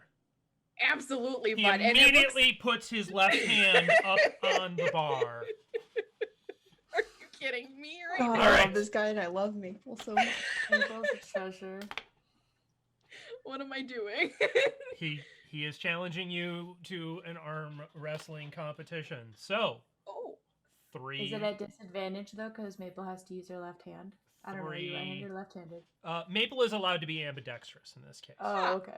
okay. 3 contested strength checks. Okay. All right. First A man of taste, I see. Absolutely. All That right. was So you get in there, you wrap that hand in. First roll. 23. Okay, he has completely misjudged you, and his hand goes all the way, almost over, touching. All right. You're young and strapping, but let me see what I can do here. Second roll. 14. 14. Dead set. Nothing moves, but he looks at you like, all right. You got it. Let's see what the next one brings. 15. 12. All right, we come back over to the other side.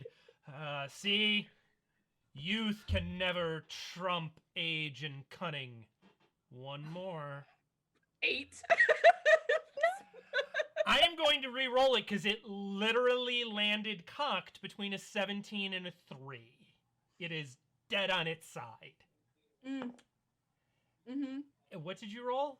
An 8. And It's with not a hard. 7, you bring it over and slam his hand into Beautiful. the table. Well met, all right. Your room is on me for this evening. Well done. While Fabulous, this is bud. going around, I'm just gonna check and see who's in the lobby or downstairs. Sure, and who so we as you look around, brought attention to ourselves. the main room is a large tavern. There are stairs at the rear that lead up, which is easy to assume would be towards where the rooms would be. There are probably a half a dozen people sitting around at various tables having conversations. A few of them have glanced over, but none of them seem to be particularly paying attention to any of you. They're involved in their own conversations. Are you trying to overhear any of their conversations, or are you just seeing if they paid any attention to you? No, I'm just imagining that with my passive perception, I'm just kind of keeping an eye out for anyone who just might look a little bit off in the Okay. sense of, who we might be looking for. Sure. So you don't see any, you don't see anybody that you would go, oh yes, based upon everything Ahzyris described, probably a hag looking like an incredibly beautiful human being. You just see a handful of fairly reasonable, I mean, you know, Okay. it doesn't look like any of them were beat with the ugly stick or anything like that, but they're not, you know, stunningly attractive and out of place. They all look relatively like normal traveling folk in the midst of conversations. All right. What is everyone's thoughts? Maple will just address him one more time, kind of like shaking off her arm a little bit. Ah, Absolutely wonderful to do that with you, bud. I just Great want to let job. you know, thank you so much in advance for the room. of course. Much appreciated. Easily But done. I just wanted to let you know, as a fellow adventurer yourself, I'd be more than happy, while we're staying the night, if you need a load of anything brought in, not to, put you down a peg or anything, but I'm more than willing to give my time to a fellow who's given his hand. So. You are a wonderful lass. I appreciate it. Right now, I think I'm good. I'll let you know if I need anything, though. Okay, on another note, you, like I said, man of good taste. Anyone, in particular catch your eye lately, that comes through here? I'm a connoisseur of the flirt myself, so, I thought maybe... Well, what kind of folk are you looking for? Just one. And then Maple will, look around for guidance, extra pretty? Well, what flavor do you prefer?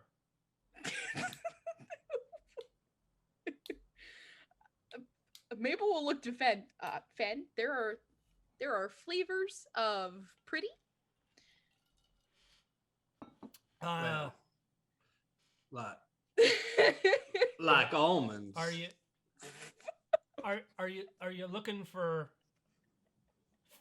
fellas? Are you looking for lasses? That's what I'm trying to determine here. Zeus does have his just face wander in his off. hands this entire time. Like, he hasn't been able to make eye contact with Fenn since the wink, but like now he's just full on just like this, listening to this conversation. Ahzyris, you really don't even need to hang your hair in your eyes the way you keep covering up that way. Ahzyris, it's ladies, right? He just we get attractive ladies that come through from time to time. Again, there's a lot of travelers that come through, so I haven't seen anyone stay in here, but in the last few days, probably a week, but happens. Okay, well, thanks. Just keep an eye out. Like I said, I'll just be around if you need anything from me in particular. If you're looking for an attractive, can we get some drinks? Oh, absolutely. And he goes off. She's always looking, it seems. I'll take a drink too. Finn's gonna turn to the group, having been a bit distracted, but thinking, and just be like, well, with this either hag thing or curse thing, do we want to message that Illyrian fella and see if he's familiar with anything that from that could maybe be causing this, or if there's any connection to the stuff that we're supposed to be looking for? Yeah, I think that would be a smart idea. Ahzyris, who has the sending stone to him, still isn't making eye contact with Fenn, and just kind of like, that might be a good idea. Fenn smiles, and then your drinks come back and are shoved in front of you, and Flex looks to you, Maple, and kind of with his left hand gives a wave in. If what you're saying is that you're looking for some companionship, I can arrange that for you. No, it's okay, thank you. Oh, all right. Let me know if you need anything more. And I'll speak on behalf of Maple for this, but I think I actually have someone back home, but thank you so much. It wasn't even for me. She gets very red in the face. He immediately looks at Rhys, and then goes off about his. Rhys looks at him. Ahzyris is going to pull his hands away from his face finally and clear his throat and say, well, if there haven't been any people that fit that description visiting recently, it's possible it may just be a sea hag who does not have the ability to disguise themselves as something nice looking. So she Do may you just think be hiding away, if that's what this is. Pit of water maybe goes down very deep? Possibly. I'd like to, I think, look at the sinkhole first, but I think it's likely a possibility. Are there other large bodies of water near us, DM, that You've passed a handful of small lakes and ponds, nothing large though. Definitely a handful of natural features, and then others on farms that, having heard that the Hardy farm has a man-made watering hole, you would think maybe some of the other spots have had people that have excavated watering holes as well. Okay, so really just wells. There's no big lake near here or Correct. ocean. Okay. No, you are probably about a half a day's travel from the sea, which lies to the south. So it's not close. Well, everything else is just smaller lakes and ponds and stuff. I'm all for checking that out. I can't really don't really love to swim or hold my breath. But he looks down at his outfit that is just like robes, and he's like, can't say I care for it either. Oh, are we sure it's a hag? No. No. But that's what it sounds like to me. Well, you know more than I do, that's for sure. We can always, if you think it's helpful, Ahzyris, we can always try to message that Illyrian fella. And if not, we can get a good night's sleep and give Maple a chance to rest her guns, and maybe go check out that pit. Because there was also supposed to be some layer near a water or an island or something too that we're also supposed to maybe be, that could be lead to some information about the overall mission. Cloud, you at this from a table not too far from where you are, you hear two elves sort of bickering with one another, and one, don't you think you've had enough? Don't tell me that I've had enough. I need to sleep. My dreams have been plagued. Maybe the booze isn't helping the matter. And the one stands up, throws a drink in the other's face, and storms out. Do we all hear this? You don't. You all see the drink get thrown and the one storm out. You do not hear that. Cloud's the only one who would have overheard the conversation. After he storms out, I'll whisper to everybody else at the bar so that they know what happened. Cool. Ahzyris will do what I just did and go, might be a night hag. What is that? Case, why are there so many types of hags? I don't know. That's why you need the detect a hag kit. That's true. Distinguishes them. I just read what was on the back of the cereal box. I don't know how to answer. Night hags have the ability to get into people's dreams. Oh. So that could be a possibility. Can I throw? Go ahead, Fenn. No. They can. No. It's gone. It's gone. It was gonna be a get out of my dreams, get into my horse cart joke, but you're just full of them tonight, huh? I'm sorry. From William Ocean. Yes, don't apologize. So, if you're dreaming, can they possess you in your dream, or they just make them really unhappy? That's how. Give me a second to refresh my memory and finish reading this. Okay. Mm-hmm. Yeah, and what time is it? So by this point, after you're done with all of the fighting, it's probably about 10:30 at night. Getting on towards maybe a little later. Okay. Cool. Well, Ahzyris is going to explain in a normal way, I am going to read from the Night Hag page. So what can happen with the nightmares is if these visions last for at least 1 hour, the target gains no benefit from its rest, and its hit point maximum is reduced by 5. If this effect reduces the target's hit point maximum to 0, the target dies. And if the target was evil, soul is trapped in the hag's soul bag, blah, blah, blah, blah, blah. And she has to physically maintain contact while doing this. Like touch? Yes.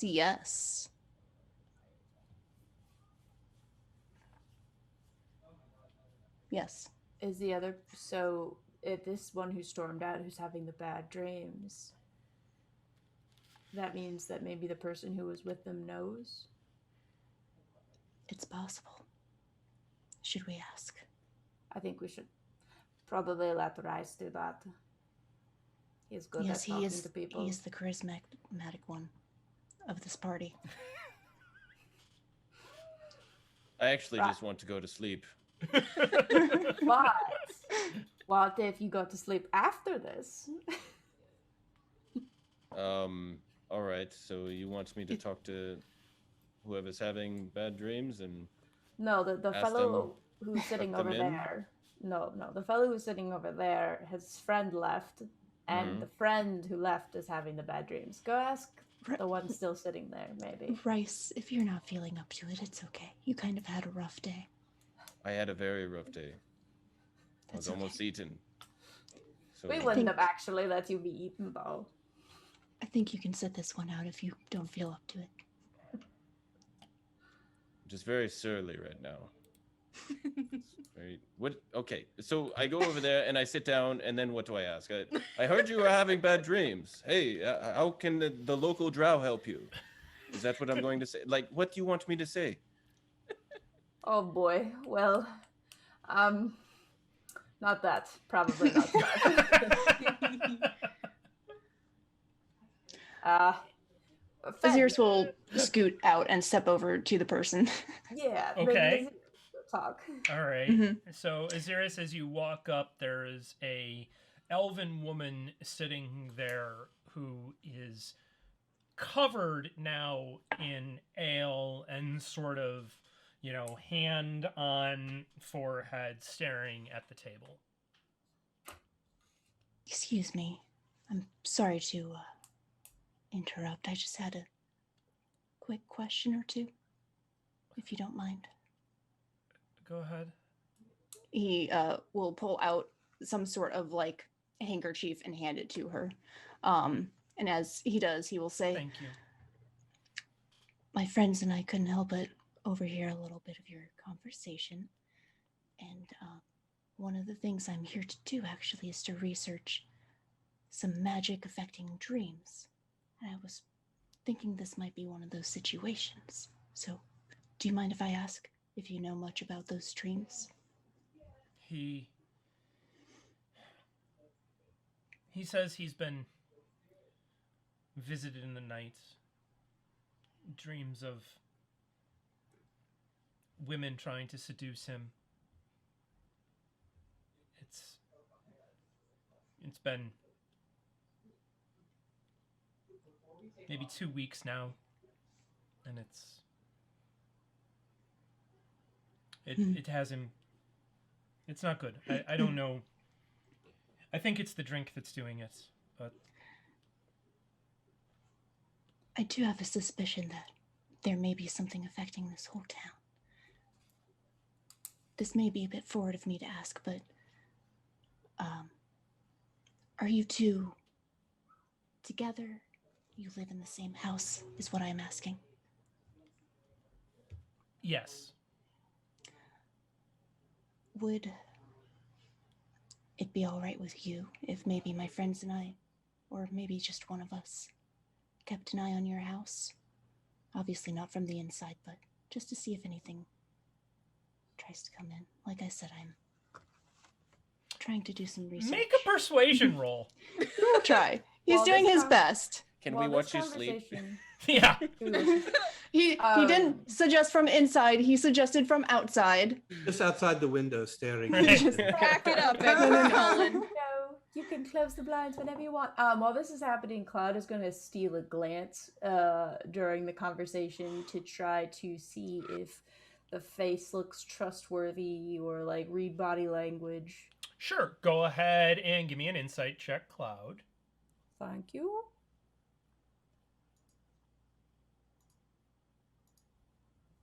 That is an 8. So. Okay. Yep. Looks like an elf that's been drenched. Cool. I got a nat 20 for 23. Hey. Hey. Who's the charismatic one now? If you think it can bring an end to this, I suppose you can sit outside. That's all I ask.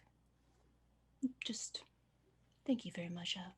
Would you mind? And he will just ask for which house they should. She goes ahead and offers a simple set of directions to a small 1.5-story cottage that's about 10 minutes from Cool. where the tavern And he is. will take note of that and say, "My name is Ahzyris, by the way. Pleasure to meet you." Pleasure to meet you as well, Uversa. Yes, writing names down like the smart person I am. My pen doesn't work. That is the worst. Should we I feel like this is a tomorrow thing, or is it a tonight thing? I think probably since we just dealt with some shit, a tomorrow thing. So he will let her know it will likely be tomorrow night. And then return to the group. Yeah, because if y'all wanted to go scope it out, I mean, Cloud's pretty useless, but Yeah, I don't think we should fight a hag tonight. Okay, that's fair. He will return to the group, sit down, and just relay the conversation that he had. Okay, easily done. Couple of questions there, Ahzyris. So if we're going to this house, we're going to, well, I suppose I don't really know what I'm going to ask actually, because I'm imagining, are we going to be standing outside and then just like watching and then waiting for them to roll over all fitfully and be like, oh, and now we better check? What is the plan here? The hag has to physically be there.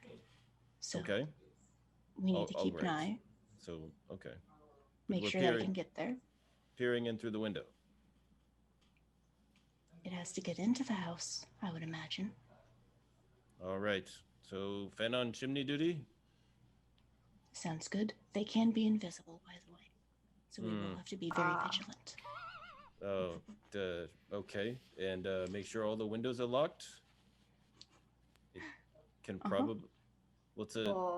It's a hag, so I would imagine since it's a magical creature, locking the windows doesn't matter anyway.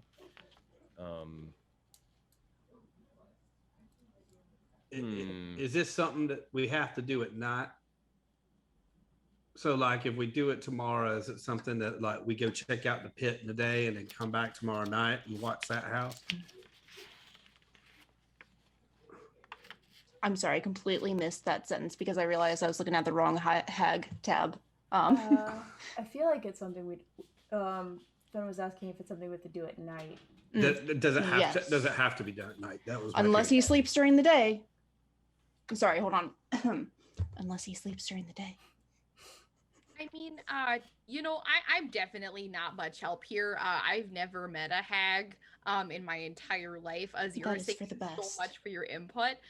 But I mean, maybe if everything that's been plaguing this town has been doing so recently, with us spending a night here and spending a little bit of time getting to know people, maybe stuff will happen to us too that'll give us some insight. I mean, I wouldn't wish that on any of you. You're all wonderful folks, but I mean, say something were to get into my dreams tonight, I would tell you all about it and you would help me out. So I think it being a tomorrow thing is a good bet, and maybe we'll get lucky and unlucky at the same time, if that makes sense.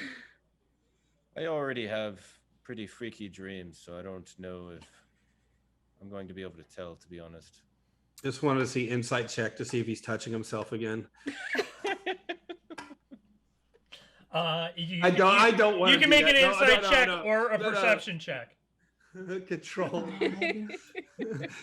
Undo. Undo. Cloud gets over goes, but okay. Actually not. I don't think Control Z. Speaking of Control Z, real quick, I'm going to correct something I said. Night hags cannot turn invisible. They can turn ethereal. What is that? I was looking at green hags. Ethereal, like they're mist. Basically, they shift to the ethereal plane, and if I remember right, you can see them, but all attacks are pretty much resistant. So, like, I don't know. Did you do your graduate studies in hagdom? That's a really impressive knowledge there. Mirage did, because Mirage's first big bad evil guy from my very first game was a hag, and so they've been one of my favorite enemies ever since. Ahzyris, no, Ahzyris rolled really well, so yeah. Ahzyris, if the hag is ethereal, how are we bringing the hag out of the ethereal plane? Let me check something real quick and see if it has a time limit. This is the only time we can check the monster manual, right? Because of natural 20, right? Yep. Okay. I am assuming. Yeah. All right. Is this something that like detect magic would pick up potentially? I don't know if it's magic to like turn into whatever. I think it is. Yeah, I mean, it would probably... You would definitely be able to detect it at the moment that it was crossing into or out of the ethereal plane. You wouldn't be able to track it through the ethereal plane. Okay. Ahzyris has talked an awful lot about having multiple books spread out in front of him. So I'd like to think that right now he's really in his element, like flipping through all of them at once, like both hands just. He's got like 5 bookmarks and like, yeah, it's yes, 100%. It does not look like there is a time limit per se, but again, if I remember right, when you are ethereal, you can still take hits. It's just harder to hit, if I remember right. It's actually plane shifting, so you are no longer on the material plane whatsoever. Gotcha. All right. Yeah. Then never mind. Yeah. So then in that case, would I know if generally there is a limit magic. to the limit to the number of times per day that you can plane shift. Ahzyris, what if we move the dreamer?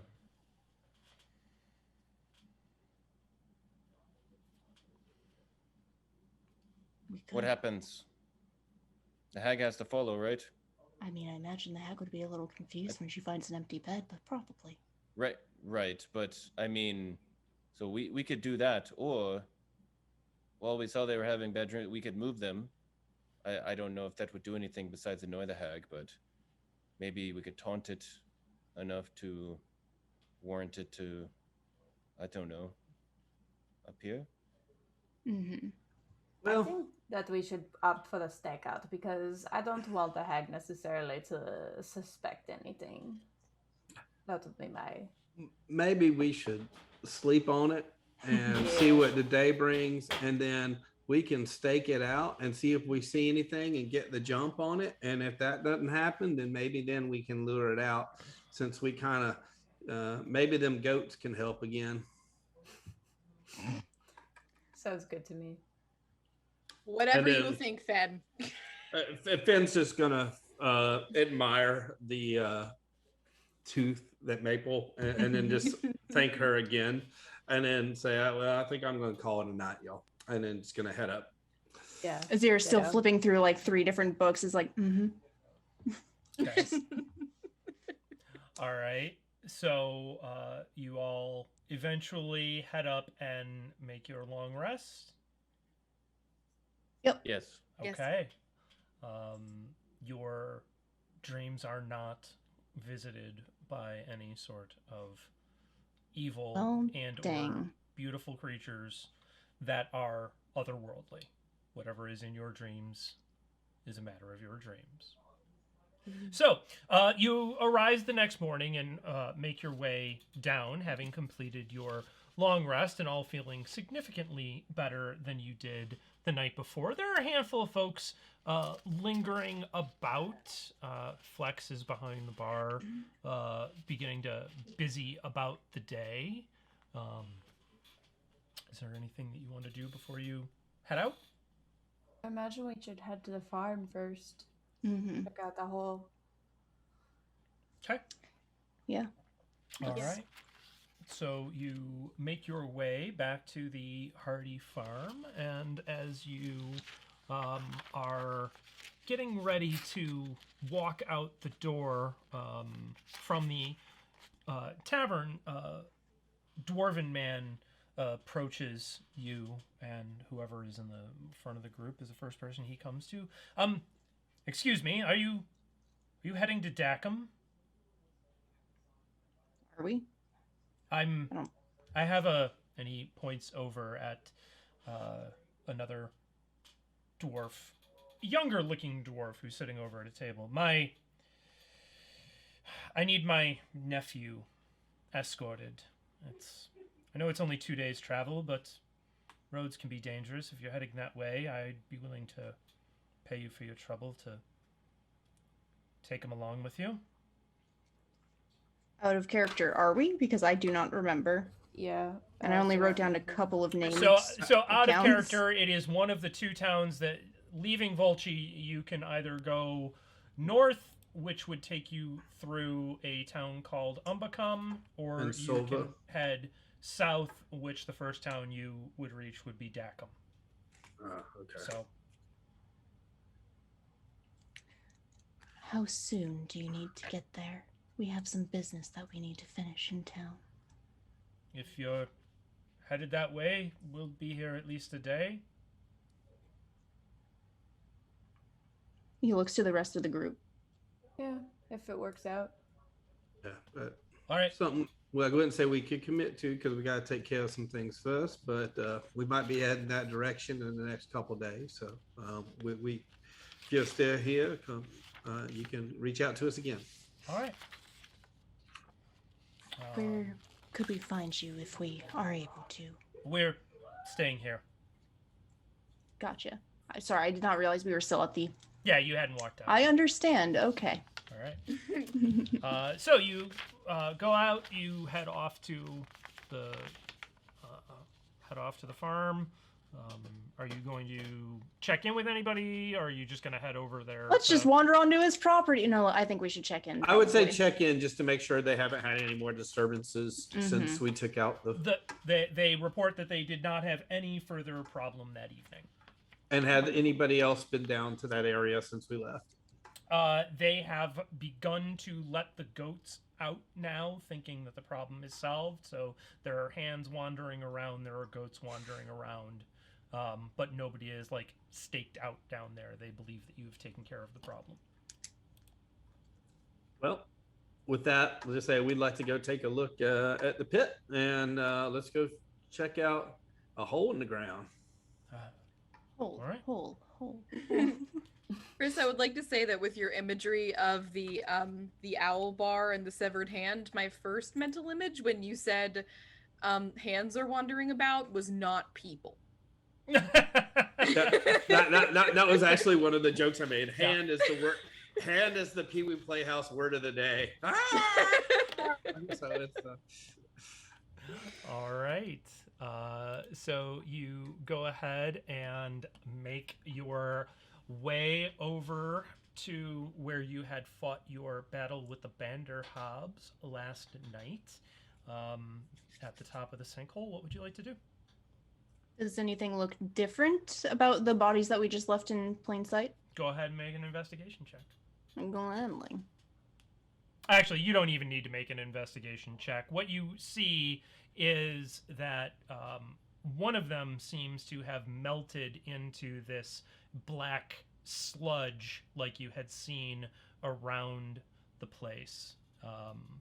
The others seem to be in a very similar state of decomposing into this, including the one that's in the hole.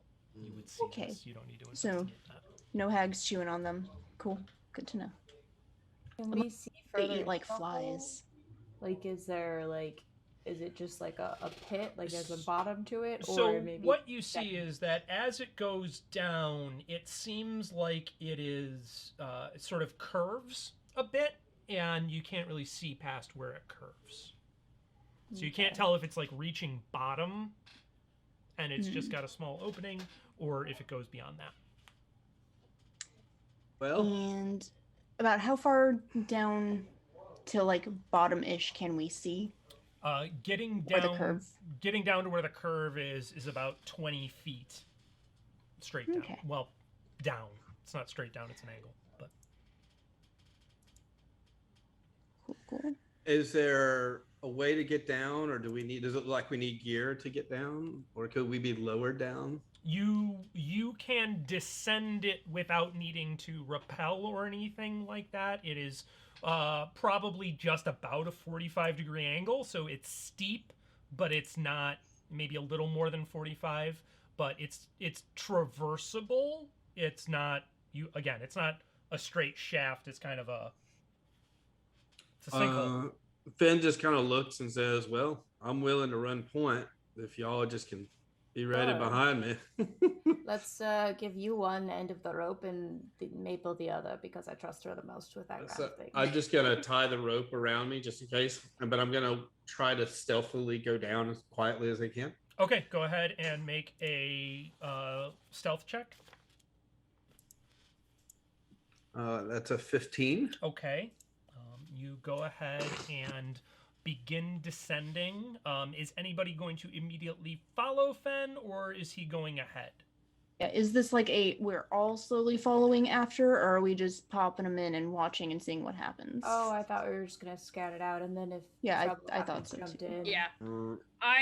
I think Maple probably has the other end of the rope like around her axe, and it's like unwinding a little bit as Fenn goes forward. Canary in the coal mine. Good luck, Right. Fenn. Rhys is going to suggest that he goes down as well, because he can sense what we're after. Okay. Okay. So Fenn goes down first. Rhys goes following down behind. Rhys, go ahead and give me a stealth check as well. At disadvantage, because I wear heavy armor. Oh, I didn't know Great. that. At 20 and a 1. So I guess I can just take the nat 1. Okay.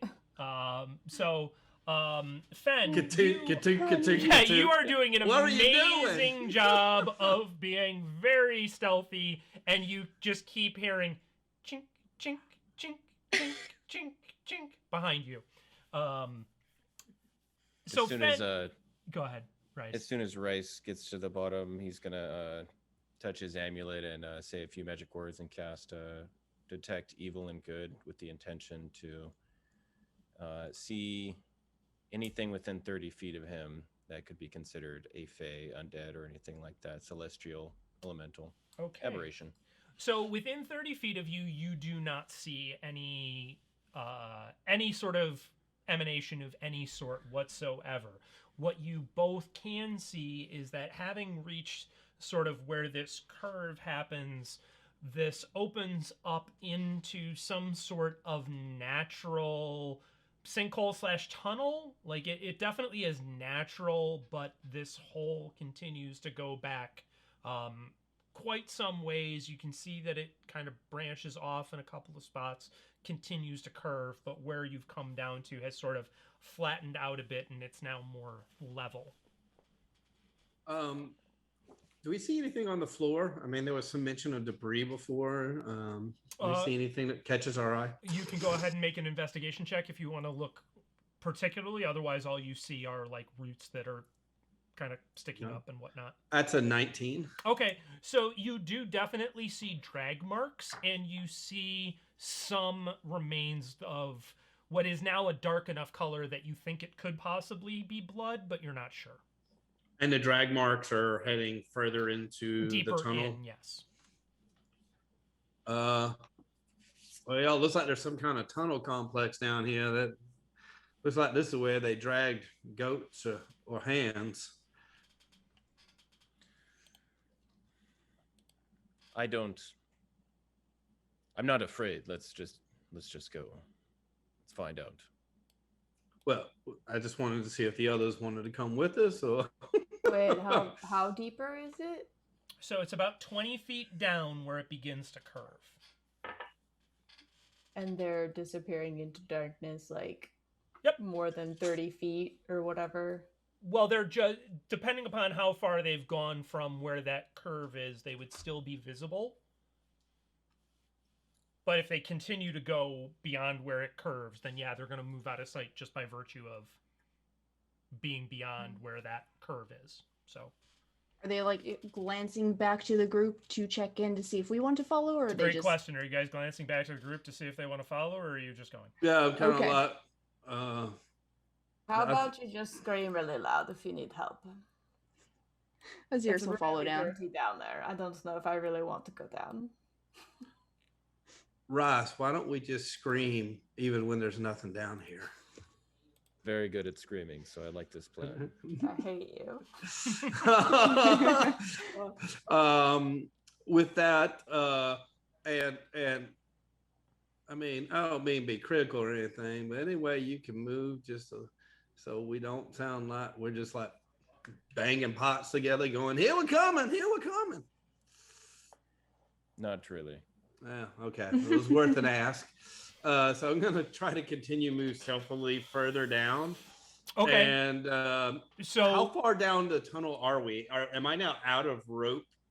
So 50 feet? you are, so at this point we'll say that you have sort of just made it past that curve where you've disappeared from view, so you would still have another roughly 30 feet of rope. Okay. All right. So let me just make sure I've got this right. So Fenn, Rhys, and Ahzyris are all now headed down.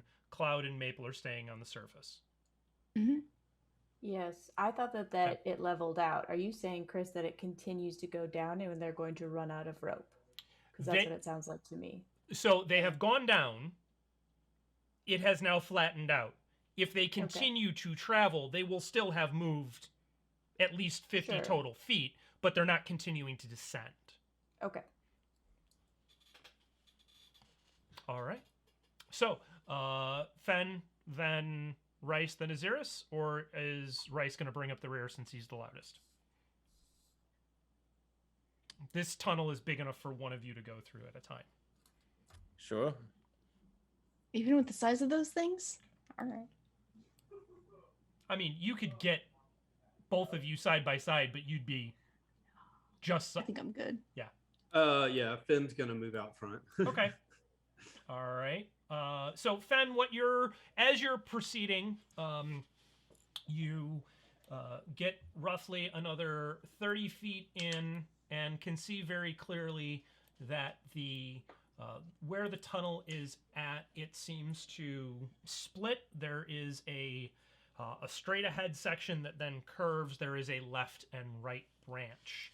You have moved far enough now that you have reached the end of your rope, so to speak.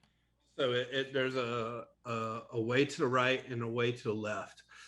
Do we see any tracks or any other anything on the ground or any evidence that suggests like one area was more heavily tracked, or are there like giant toad prints going one way and like some other things going the other? So from where you're standing, and I did just bring it up, so you should be able to now see on the map yourself.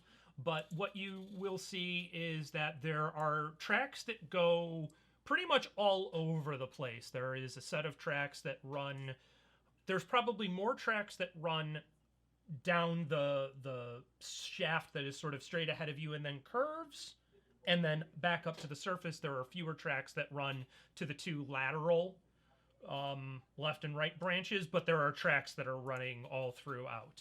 Okay, so there's actually three. There's like a branch to the right, a branch to the left, and then a further one that goes straight ahead, and then it curves a bit. well, guys, right or left or straight? What do y'all think? And with that, Fenn is going to untie the rope and just kind of let it go flat, hoping that Maple will figure that out since there's no longer any taunt pressure or anything. Okay. We're about, what, like 50 feet away from them, you said? Yeah, so Fenn's the furthest. He's just at the 50-foot mark. Ahzyris, you're a bit behind. Rhys, you're a little bit back yet. I could, if I step back a little bit, I could just quietly let them know that we're at the end of the rope and going further in, if you would like. All right. Why don't we do that? Seems like a lot of the traffic goes forward, but I'd say maybe let's check out what's to the right first. Ahzyris will squeeze past Rhys and step back 20 feet so that he is within 30 feet of the other two. Okay. And he will telepathically speak to Cloud. I remember names. And he will say, "We reached the end of the rope. There are 3 tunnels. We are going further in. We are starting with the one on the right. You're welcome to join us if you want." Okay, that sounds great. I guess we have to go in. You don't have to. Not hearing Oh, this. can you hear my reply?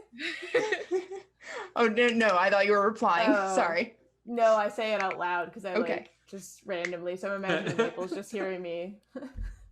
Like holding a slack rope. Now Maple goes, "Oh yeah, but I was actually just about to tell you." Acting like she didn't like zone out staring at it, so kind of like You're great, Maple. Holding her axe, she'll start to trudge into the steep. We will join. Hole. Okay. Finn's gonna try to again, maybe in advance, stealthily move quietly to see what's on this area to the right first. Okay. So you can move. You could get all the way into it. You wouldn't necessarily be able to reach the end of it, but you can get into it if that's what you want to do. Yeah, I'm gonna try to do that stealthily, as stealthily as I can. All right. Rhys is going to follow enough to keep him in sight, at least. Okay. Go ahead and move yourself where you want to, Rhys. Fenn reaching that spot. Both of you give me stealth checks. Okie doke. Oh, son of a... Okay, Fenn rolled Fenn had a 1, which is a 7. Okay. Oh my god. An 8 for Rhys. Okay. All right. So Fenn, go ahead and as you enter, you basically see random piles of bones down here. There's no. Can I just kind of check out, see what kind of bones there are? Are there anything in the bones? Yeah, sure. Go ahead and make an investigation check. That's a second nat 1 in a row for a 5. Oh my god. Yeah, it looks like bones. Guys, there's bones, but it's not as nice as the tooth. Yeah. You would think that probably some of these are from goats. Hearing Fenn's voice echo down the tunnel as Ahzyris is returning to the group, he will just telepathically go, "Shh."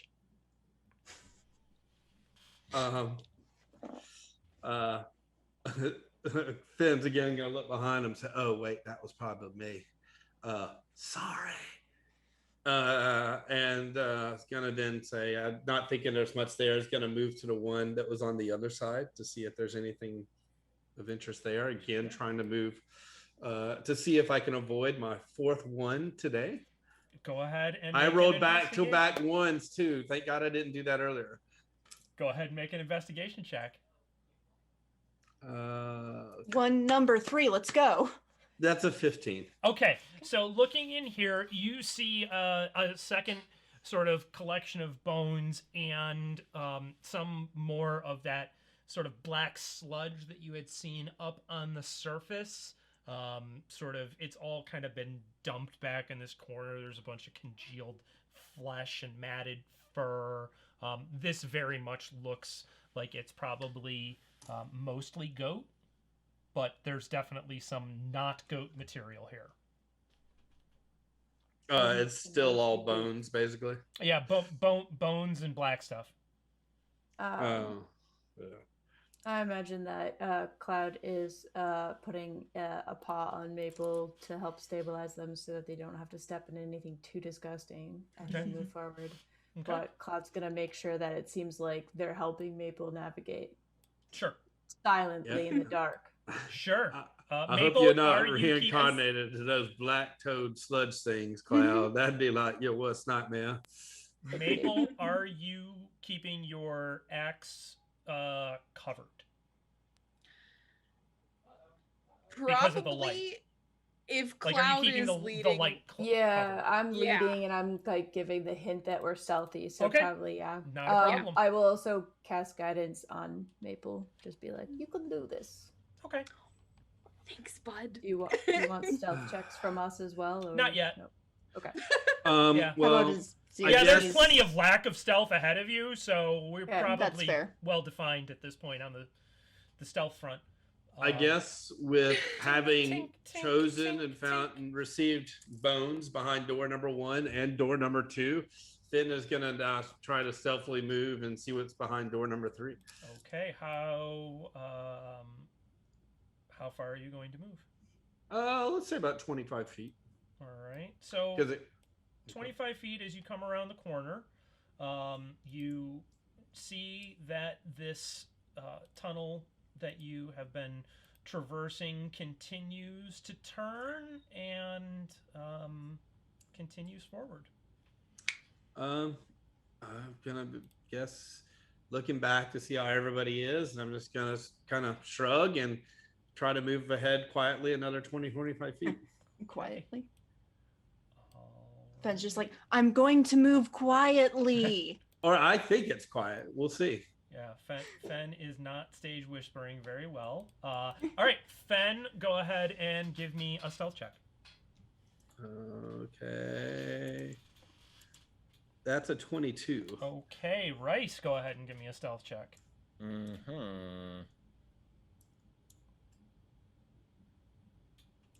Big old 3. Okay. Should Ahzyris bother? He's right behind them. Yeah, go for it. Why not? Maybe I'll get a nat 20 and it'll balance things out. 17.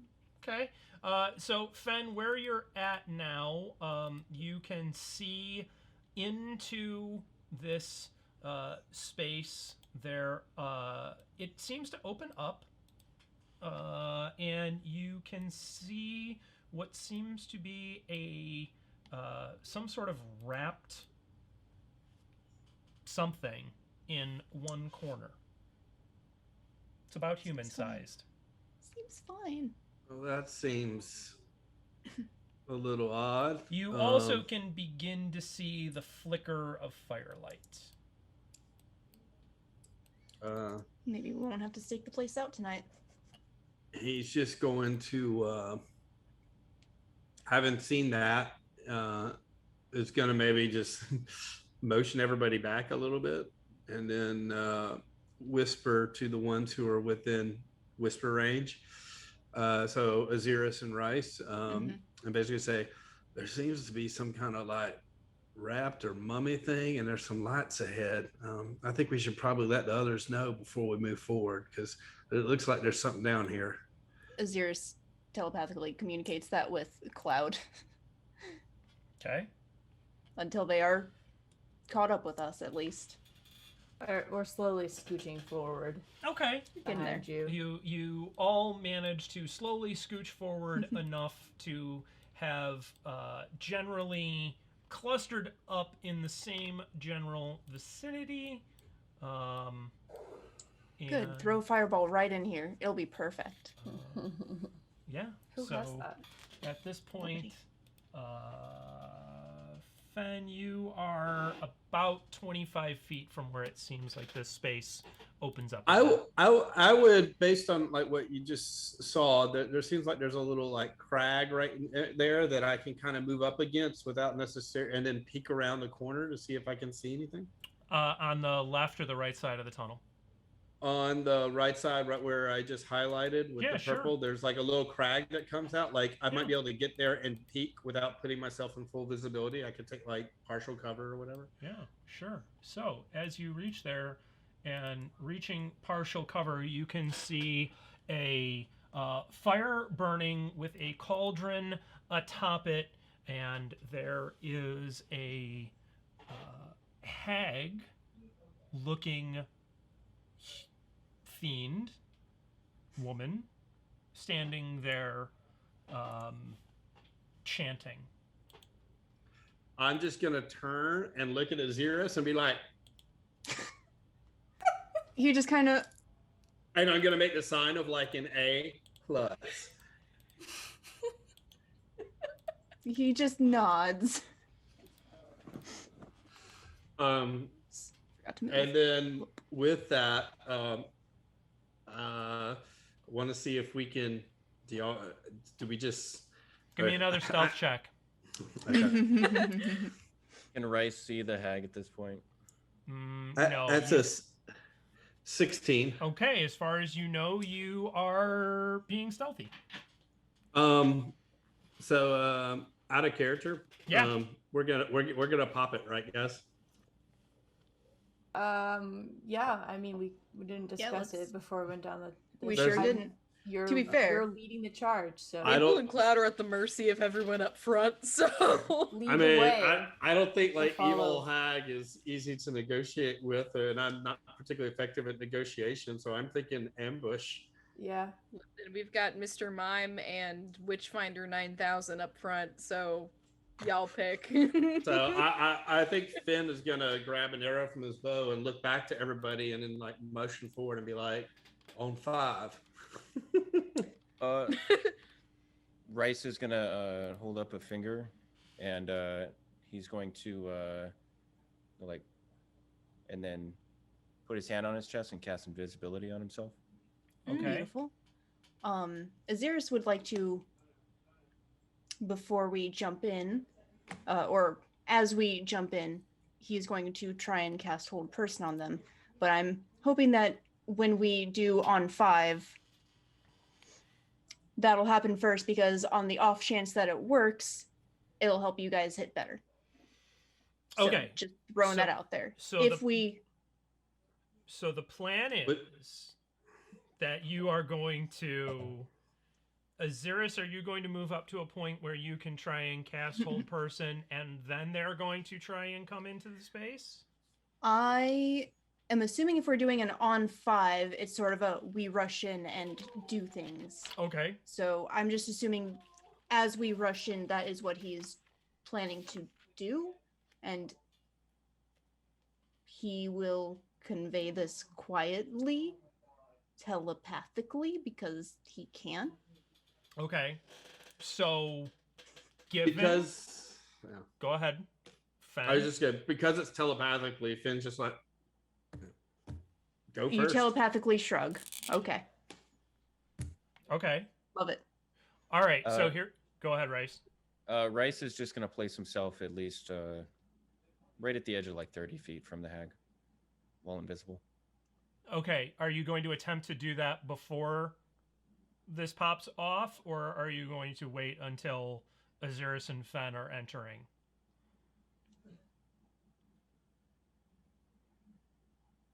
Yeah, he's gonna go. Okay. So you go ahead and move forward past Fenn and get into the space. Coming into the space, I need you to make a stealth roll. Can it be at normal because he's invisible I don't. instead of disadvantage? The issue is the noise, not your sight. Mhm. It's an audible thing. Your armor didn't suddenly not make noise. Okay. Okay. As this is Fine. happening, Ahzyris is Fine. conveying the plan to the other two telepathically as well. Okay. I rolled a 2. Okay. So and as yep. Boing, as boing, boing, boing, boing, boing. as Rhys enters the space to the sound of clinking, Rhys, you see 3 hags. Oh, good. A whole ass coven. And I need everybody to roll initiative. Yay! Oh, that's so much worse. Oh god. Oh, rolling good, guys. Rolling good. Rhys. There goes the whole plan of hold person first. We're gonna die. Whoa. Okay. Whoa. So at that, Rhys, while you are invisible, you have made a reasonable amount of noise, and the first hag seeing you. Let me go ahead and move that. Not seen. Yeah. So the first hag hearing you is going to look over and go, silly. And I need you to make a wisdom save. Okay.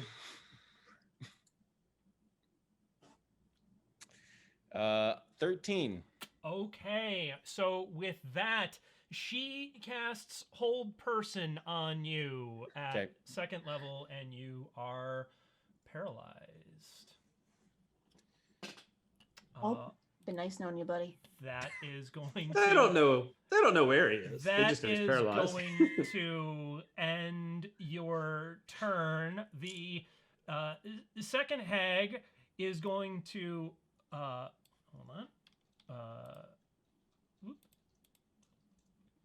The second hag is going to make her way in the direction of the sound, and at that, seeing Fenn, she is going to go ahead and fire. She's going to be able to see me from behind the wall? Yeah, she moved up enough. I have her vision turned on. So where you are at, she is able to see you. She is going to go ahead and throw magic missile at you. Okay. 3, 5. She's just going to go ahead and do it at 1st level because she's not interested in killing you. You take 6 points of force damage as these darts slam into your body. That ends her turn. Fenn, you're up. What would you like to do? There is now a hag that has, as far as you know, is the only hag in there. That's the only one that you so far can see. Rhys is the only one who has seen that there are, in fact, 3 hags. So you see Rhys paralyzed, and you have now been hit in the chest. I don't think we even see Rhys paralyzed because he's invisible. Yeah, Rhys is invisible. Yeah, you don't see Rhys. You're right. I keep forgetting he's invisible, but... Okay, with bonus action, he's gonna cast Hunter's Mark on the one that attacked him. Okay. And then from his area, he's going to try to attack. He's gonna pull out a arrow and just be like, "Oh no, Lordy!" And he's going to attack with his longbow. Go for it. That's a 13 to hit. Okay, so as that arrow comes in, the hag just and slides out of the way, your arrow hitting the wall behind her and shattering. And then Fenn is going to move back about 30 feet. Okay. To see if we can pull them into this tunnel where they have to go one by one. Okay. Does that end your turn? And that ends Finn's turn. All right, Cloud, you're up. All you know is that you have seen enough energy battle, and you know that Fenn has fired and is moving backwards. You don't know what's up with Rhys. Okay, cool. Am I able to get past Fenn, or is Fenn blocking the path? No, Fenn would let you past, so it's enough space that you can slide past him. Okay. Cloud will whisper under their breath to Maple, "This seems like it is totally blown, so might as well light your axe up again." And they'll leave Maple to move their full movement, whatever that is, towards, I don't know where. Can I see any hags? So hags? That puts you right behind Ahzyris. You can't yet see where the one is at. All right. Well, probably spreading out is a good idea. I don't want us all to be clumped in this tunnel. And I will use feline agility to move an additional movement. Okay. Further into the cave, sort of in the direction of where Rhys is. I'm just gonna run right in. Okay, cool. Oh, no, you not use the your cleric, full movement? no. You're gonna use your full movement again? Yeah, feline agility gives me basically in there. Yeah. So you now see 3 hags. 3. Well, this is all new information for me. Nobody told me about this. I will hiss very loudly, and then I will cast spiritual weapon in fear. Okay. And that is a 7 to hit, which likely does not hit. Yeah, so the feather does not come anywhere near connecting with the hag as it has sprung into existence. My cat toy is hovering over the one nearest me. Okay. And I will, also in fear, cast Sacred Flame, which is a dex save. Okay. Of? 13, sorry. Okay, so with a 17, the hag manages to save. That ends your turn, right? That does end my turn. Okay, Rhys, you are currently paralyzed. I get a wisdom saving throw at the end of my turn, I believe. Save, yeah. Okay. Hell yeah. Natural 20. All right, you are no longer held. Okay. So I don't get a move, right? Nope, that's the end of your turn. Okay, cool. So, all right. So, with that, Cloud, this one of the hags, seeing you, looks in and begins to chuckle. She is. What is she gonna do? She is going to go ahead and cast Lightning Bolt at 3rd level. I need you to give me a dex save. You are looking to beat a 15. Oh boy. Sorry, a 14. It was a 7? Dex save is a 7. Okay, so you take a lot. My fur is roasty toasty. It's super poofy. Oh, you guys are really lucky. They rolled like shit. You take 23 points of lightning damage. They haven't rolled like shit compared to us. Wow. So yeah, it's all relative. Well, yeah, out of 8d6. Okay. that's actually almost that's about average. It's in the middle. Close.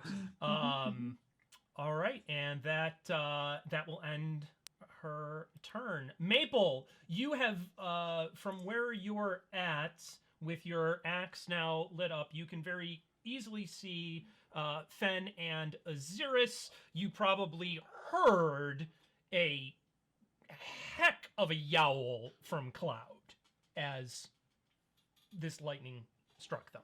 What would you like to do? Cool. Maple will just sprint forward her full 60 feet as far as that will get there, while kind of screaming, "You got it, Cloud!" And raging forward with her axe. Okay. So she's in a rage now, and she's farther in the cave. All right, I'm gonna say with 60 feet, if I turn this off and can actually move you. Okay, come on, killing me, Smalls. All right, I'm gonna move you in several steps because of walls. You are just about by Ahzyris at this point. So you can see Cloud from where you are. and you would probably just be able to see one of the hags. Nope.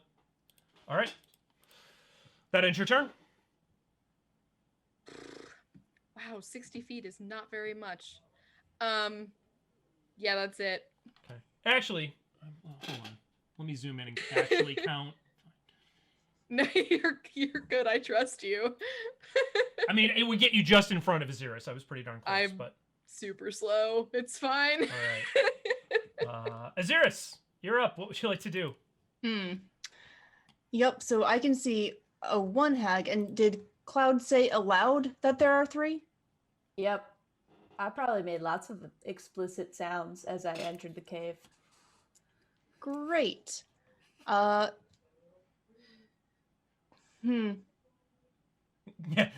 Cloud just shouted 3, 3, 3, 3, 3, 3, 3, 3. Ahzyris just definitely went, takes a "Ow." moment and also just goes, Well, there goes that plan of a hold person and a soul going in at once, but that's okay. I will attempt a hold person. I doubt it will work, but he is going to tilt his staff towards the hag that he can see, Okay. tap it on the ground, and attempt to cast hold person. I need a wisdom save of a whopping 12. Yeah, No, with they a have advantage. 19. Yeah, I didn't think so. They manage to, as that energy goes forward, again, you just hear that, and she shakes her head like, you ain't bringing it. Okay. He shakes his head at himself. That's his turn. All right. That ends your turn. All right. So, there is, Rhys, you're still invisible? Yes. Okay. So, Cloud, you being the only one that they see, this first one is going to cast hold person on you. I need a wisdom save. Okie dokie. Come on, Cloud. Oh my gosh, that's another 7. Okay, I love 7s tonight. They're you- my favorite number. It's if if you were rolling craps, it wouldn't be a bad night. But so with that, you are now paralyzed, and she is going to go ahead and remain right there. It is now the other night hag's turn, the one that initially spotted Rhys or cast hold person on Rhys. She, now being aware that there is more happening down there, is going to move forward, seeing everybody coming down the passageway. She is going to go ahead and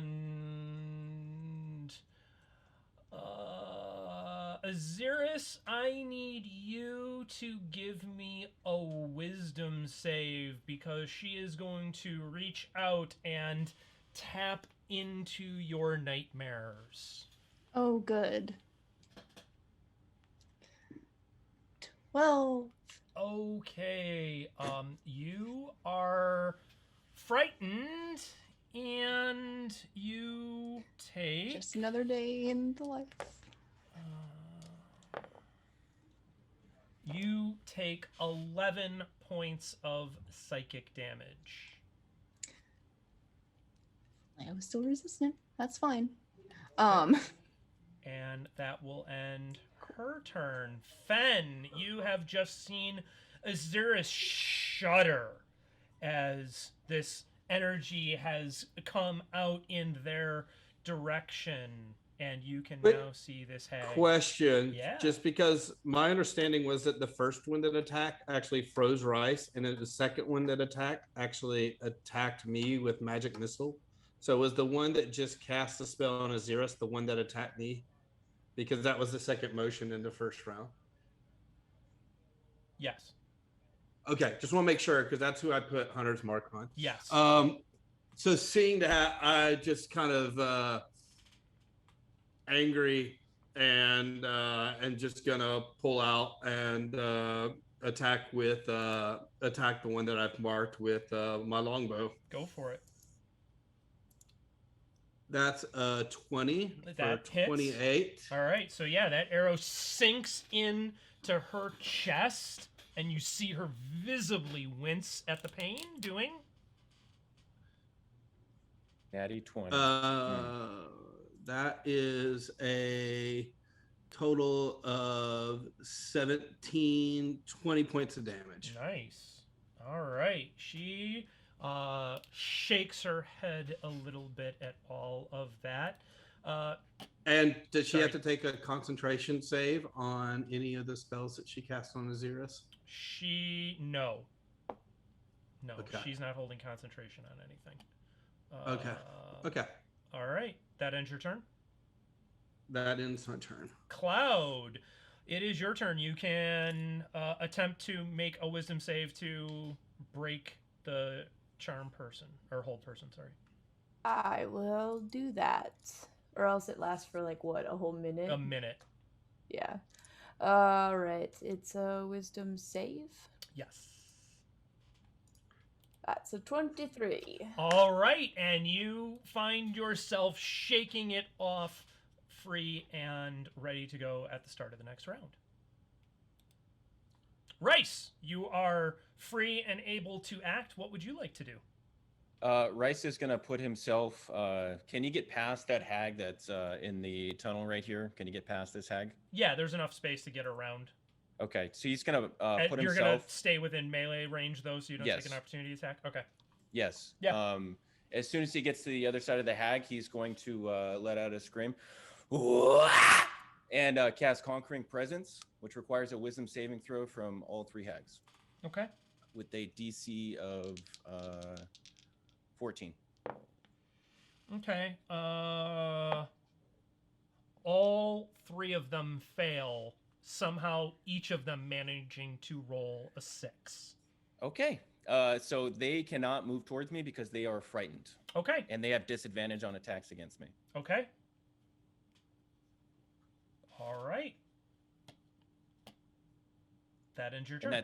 And with his bonus action, he is going to. No, he's not going to do anything. That's it. I pass.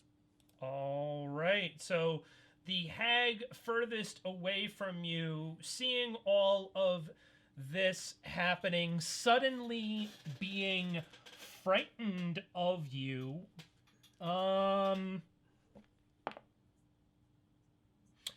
is going to go ahead and attempt to lightning bolt you.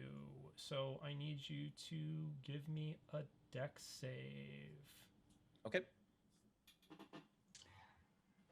I don't mean to be that person, but isn't lightning bolt a line? I think she can see him, right? I failed 7. Yeah, she can see him from where she's standing. Okay. Yeah. Oh, sorry, it's not the one right in front of. Okay. Yep. See, I was thinking it was the one right there who could just go right down the hall. Oh, so never mind. No. That's good. Never mind. Technically, would Rhys be invisible still since he didn't cast a spell? He used Conquering Presence, which is not a spell. You gonna cast it at the yell? Yeah, I mean, it doesn't require, I mean, we were able to cast Hold Person on your clinking armor, so, I'm gonna say, I'm gonna say that, Okay, yeah. given the fact that it's not an attack roll, yeah, sure. that yeah, she can do that. So you take 3, 8, you take 16 points of lightning damage. That ends her turn because she can't move towards you. Maple, you're up. What would you like to do? You're muted. You're muted. Oh, I don't know how that happened. Please tell me I could reach the one that's right beside Rhys. Absolutely. Yeah.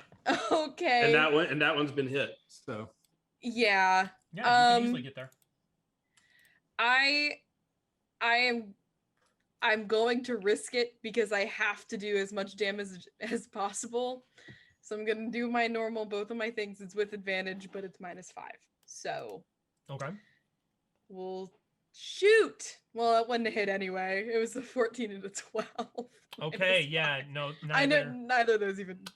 Not yeah. She, as that happens, she sort of bobs and weaves a bit and avoids. Does that end your turn? Yeah. Okay, Ahzyris, you're up. What would you like to do? He is just going to look at the situation, just shaking off the attack that happened on him, and he is just going to say, "I think we should run."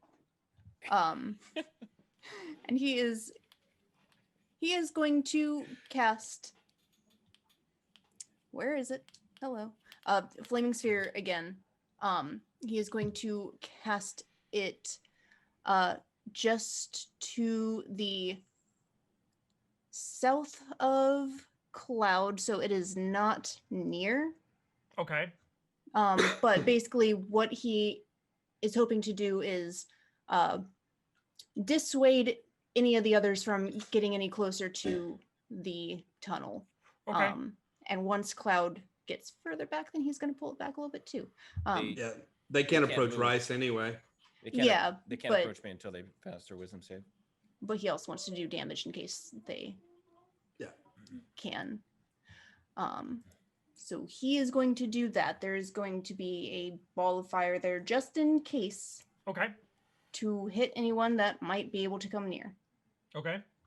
And then he's going to use his movement and he's going to move back. Okay. Easily done. Full movement back? Yes, please. Okay. Cool. That ends your turn. Okay. So the first hag, looking about, feeling terrified by all of this, but knowing that Rhys is or that someone in that direction is the cause of this, is when does she get a wisdom save again? Or let me double check. I think it's end of the turn. Let me double check. Okay. Scroll. End of your turn. End of the turn. Okay. She is going to go ahead and cast Hold Person once more on Cloud. So Cloud, give me a wisdom save. Okay. I'm trying to hold still. Maybe she didn't notice that. I'm kidding. I'm still held. I'm not. 10. Okay, you find yourself once again paralyzed. I'm slightly in a different position. And yeah, you're kind of doing the robot thing. That ends her turn. The night hag closest to Rhys, not seeing Rhys, but knowing that he is there, as well as seeing Maple, is going to go ahead and what does she want to do there?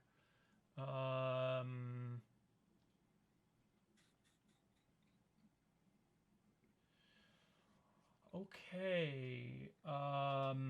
Maple, I need you to make a wisdom save. You see her eyes go into this black void. Mm-hmm. I doubt a 12 saves. No. Doing so good. And with that, you are frightened and panicked. So on your turn, you must use your action to dash away. Okay. So you have to use the dash action. Okay. All right. Did that hag not have to flee Rhys? That Wait. she's frightened. Oh, She doesn't never have to flee. She just can't approach him. Okay. Go ahead, Sarah. What?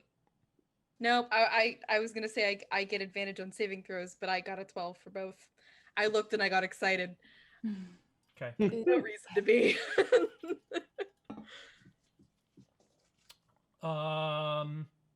Fenn, you're up. Seeing all the hell that's going forward and seeing the one that just said something to Maple and seeing her look of dread, he's just gonna pull out another arrow and let loose at that one. Okay, go for it. That's a 22 to hit. Okay, that definitely hits. She has now taken. And does that perchance also do concentration for anything that was on Maple? I don't think that's concentration, but let me see here. Yeah, she has to make a concentration check. 16 points of damage. Let me find another d20 because that one went scattering across the house. She makes the save on the concentration. How many points of damage? 16. 16. I gotta do math here. Okay.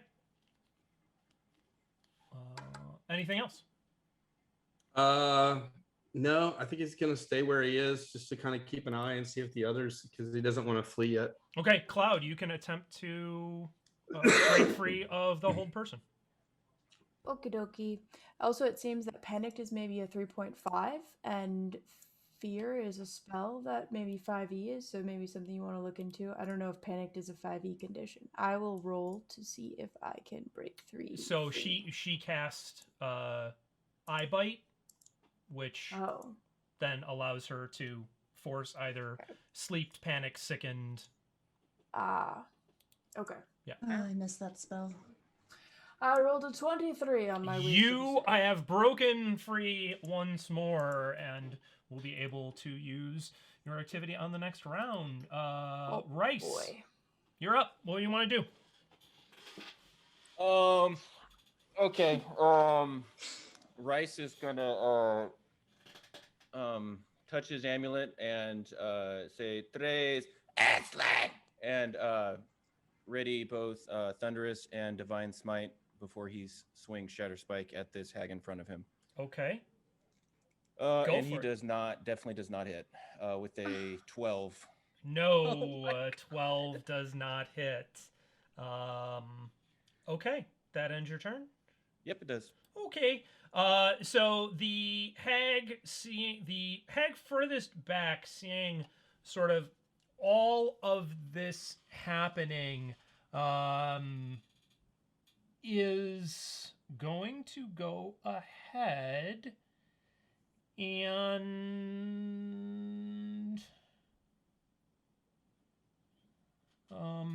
she is going to move. No, she's not. What is she gonna do? What can she see? Let me see here. All right, she is going to attempt to magic missile Maple before she runs away. So Maple, you take 3 points of force damage. That's halved.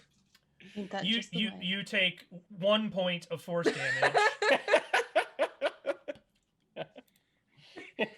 Okay. But, And that is force damage halved?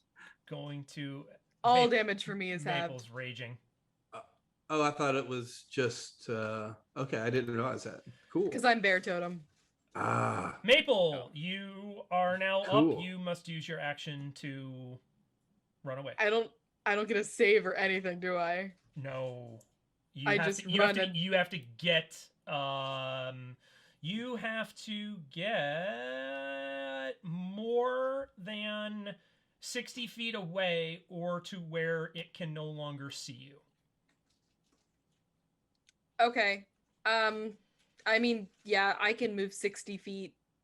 So I'll move 60 feet with my dash action. Okay. So moving the full 60 feet away, you find yourself suddenly very confused as to why you just ran away.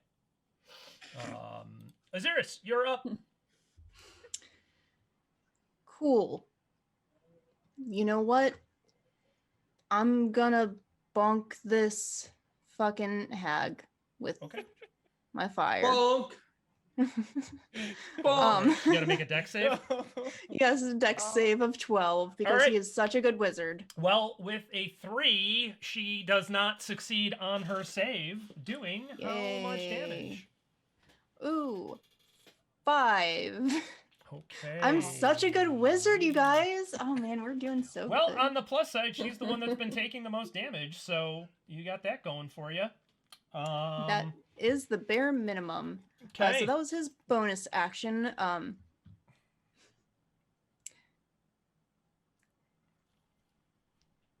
I think as his action, he is going to be stupid because he was a little panicked after that one attack on him. He is going to Eldritch Blast her. Okay. Go for it. 21 to hit. Yeah, so that eldritch energy wraps around, lances out, crashes into her, doing how much damage?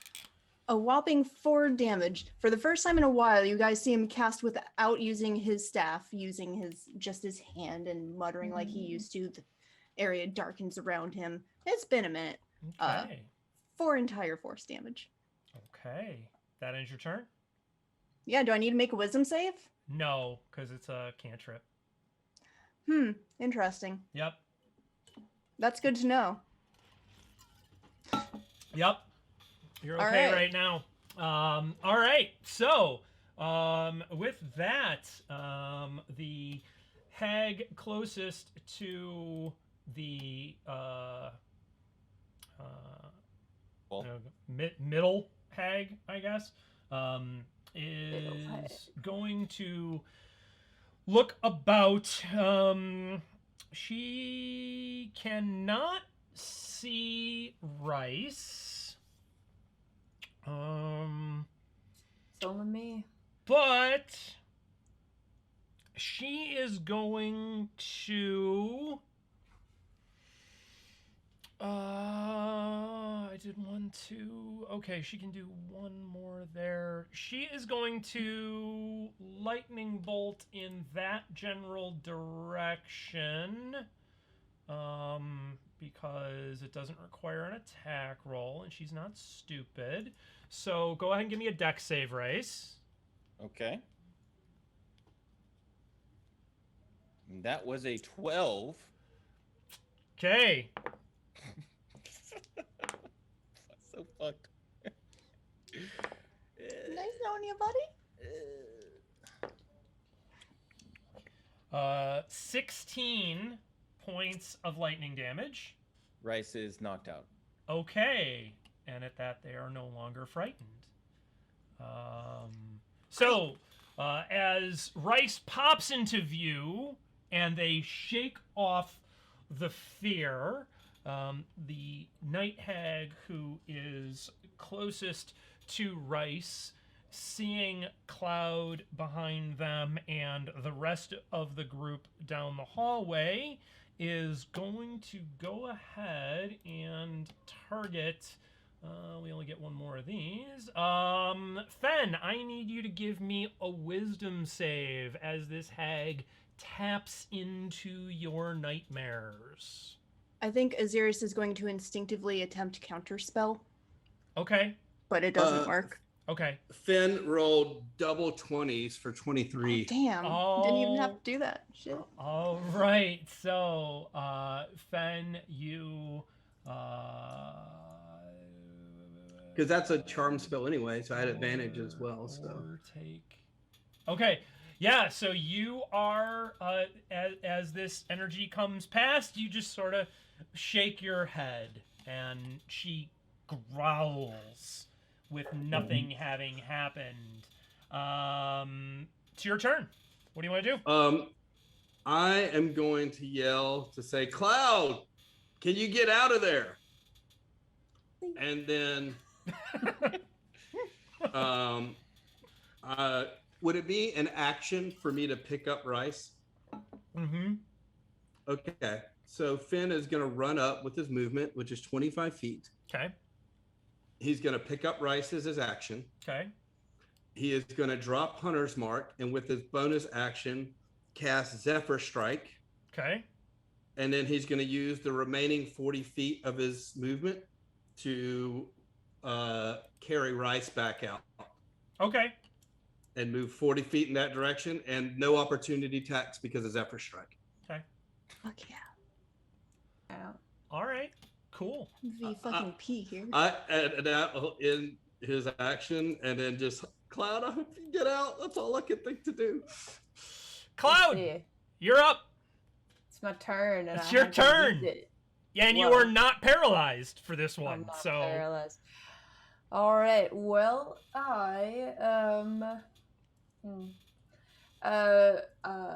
if I do something like disengage, that's like a whole action. Correct? disengage is your action, but you do not take opportunity attacks. Okay. Well, since I have not moved in at least one turn, my feline agility refills. Yes. It's been more than one turn, so it's definitely back. I'm going to take my movement and feline agility to, like a frizzled, lightning-bolted cat, sprint out, and I will use my action as the disengage so that I can navigate out of an opportunity attack. Okay, so you get yourself up by where Maple is, kind of pushing through your friends who allow you to go forward. Rhys, it's your turn. I need you to make a death save. Okie dokie. 11. Okay. There's one. Not good, guys. This isn't good. Okay, with that, it is now the other Night Hag's turn. She is going to use her movement to approach down the hallway, where she is going to go ahead and throw Magic Missile at Fenn, since you are carrying Rhys and are in the back. You are going to take 4 points of Magic Missile damage. Yeah. That ends her turn. Maple, you're up. Cloud has just run up next to you. You hear Fenn grunt in pain. Go! Healing potion, go! I mean, this is gonna sound incredibly stupid, but because thank you for trying, Matt. Maple ended up in this area not knowing what was going on. She doesn't even know there are 3 hags yet. So she's probably gonna try to make another attack and at the very least be behind everyone, so she's taking some of this. Okay. Didn't Cloud yell that there are 3? Yeah, I yelled Cloud that yell there there were were 3 3 hags? when I entered the cave, Yes. because I was like, Okay. oh fuck. Then Yeah, this so- is purely to get in the back, so Okay, so you Maple can- could take something. Okay, so you can close to within 10 feet of the first hag and be between Fenn and them. Okay, cool. Then that ends my turn. I don't want to use my dash or anything. I just wanted to be in the back. Okay. But I would like to use my bonus action because I haven't attacked anything. I Yeah. need to re-rage. That's fine. Re-rage. All right, Ahzyris, you're up. What do you want to do? Cool. He is going to direct his flaming sphere to bust through these 2 and stop directly in front of them, Okay. blocking the path. So they both have to give you what kind of save? Dex save of 12. Okay. So the one who is already been damaged fails, the one further succeeds. Okay. So the first one takes 6 fire damage. The second one takes 3. Okay. And now that I know that cantrips don't count, action, Sure. Eldritch Blast. Okay. Who are you targeting? the one directly in front. Okay. But I don't think it matters with a 9. Nope, a 9 does not do anything. So, being comfortable with the fact that nothing happened the last time and firing another one, you still managed to just not quite connect. He's so good at being a wizard. He's so good at being a warlock. He's just so good at this. All right, so the Night he also Hag... moves. Okay, go ahead. Sorry. Yeah. Okay.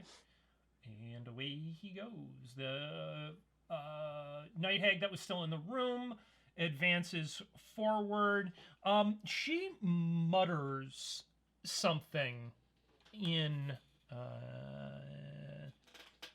Primordial. Does anybody speak Primordial?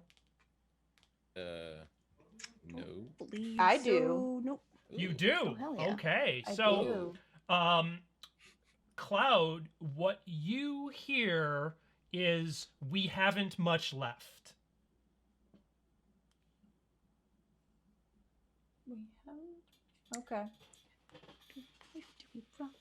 So, with that, and seeing Maple, she is going to go ahead and throw magic missile down the hallway at Maple.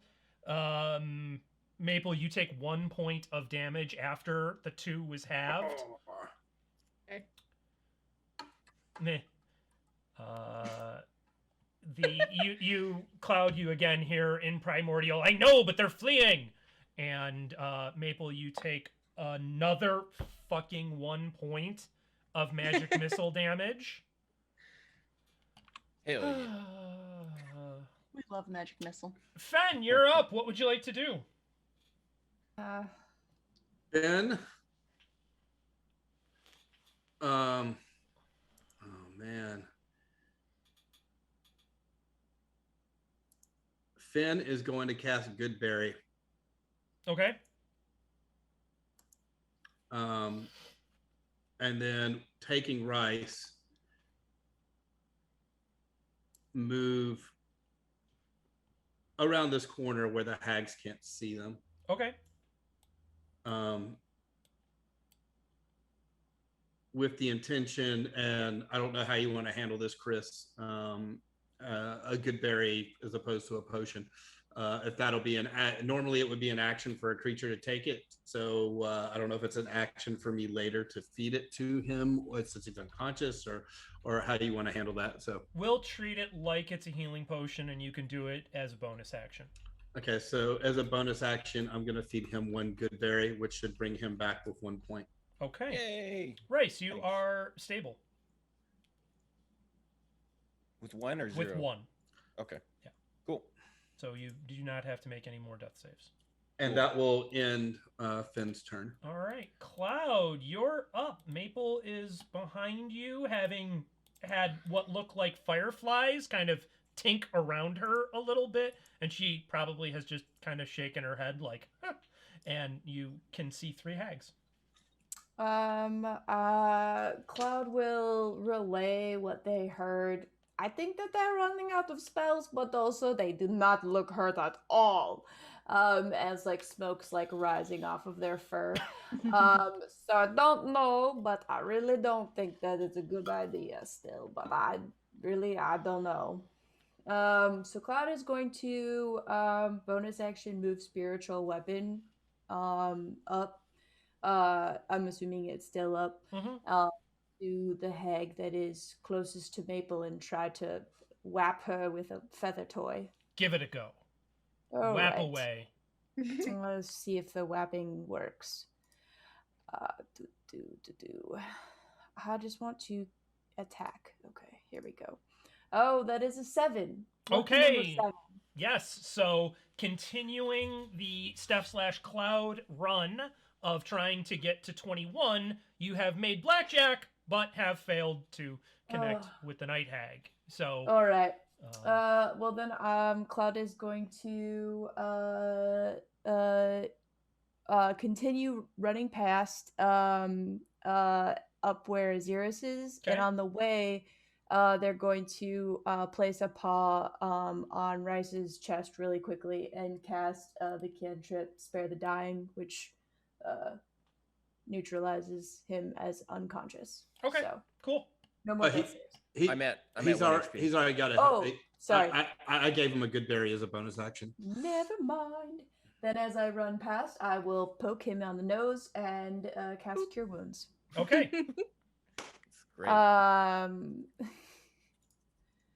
And that is 14 points of healing. Hell yeah. Okay. Feel like a new drow.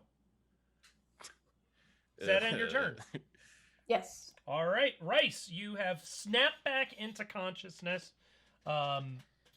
with a berry sort of lodged in your mouth. Cloud just poked you in the nose, and now you're very energetic on Fenn's shoulder. Okay, so Rhys is going to dismount Fenn. Okay. And Phrasing. he's going to I'm going to channel say that his... you can do that without a movement penalty. So. Okay, great. Yeah. That's not a bonus action. He's gonna grab his amulet, which will glow, and he's going to regain one of his spell slots as he also lays hands on himself to heal himself back up to maximum HP. Okay. For 17, and he's going to move in the direction of Maple in order to be, if I can get shoulder to shoulder with her. I got one more. Yep, there we go. Okay. And that is his turn. All right.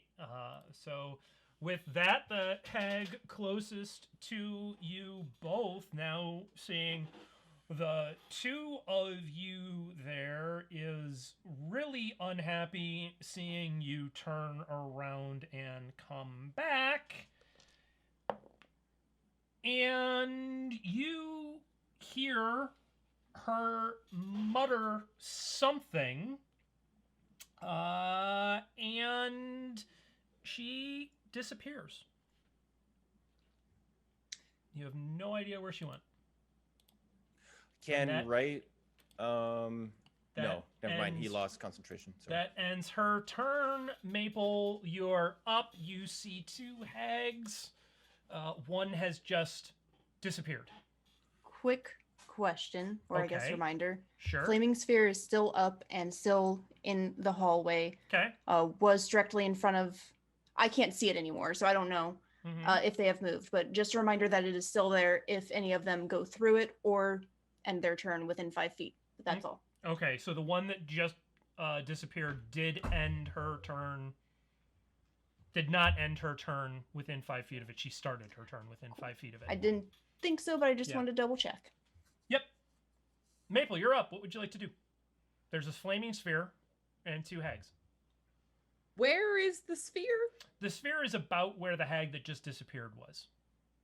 But like, Directly in front of where she was. So between Oh. you and the other two hags. okay, can Maple hold an action in case that hag is invisible and tries to hit her with something? Yes. So if Maple- you are attacked, you are holding an action. If Maple is attacked, she is holding an action. All right. Are you going to stay where you're at, or are you going to move? Maple very much enjoys being part of the bottleneck, yes. Okay. Very good. At that, Ahzyris, it is now your turn. You are around the corner from your friends. What would you like to do? Cool. Since they just went further back in, I guess, he's going to step further back just so he Okay. can just so he can see. Okay. You should be And able to he's see going- two hags Cool. His and a flaming fireball sphere. has 30 feet of movement, so he's just going to kind of like whoosh, and then hopefully hit the hags that he can see. Okay. But still try and like keep it in the way of the tunnel. Yeah, sure. They have So I to- need dex save of 12. Okay, the first one got a 19. The second one got a 5. So Nice. the further back one who has not yet taken damage, One. failed. Okay.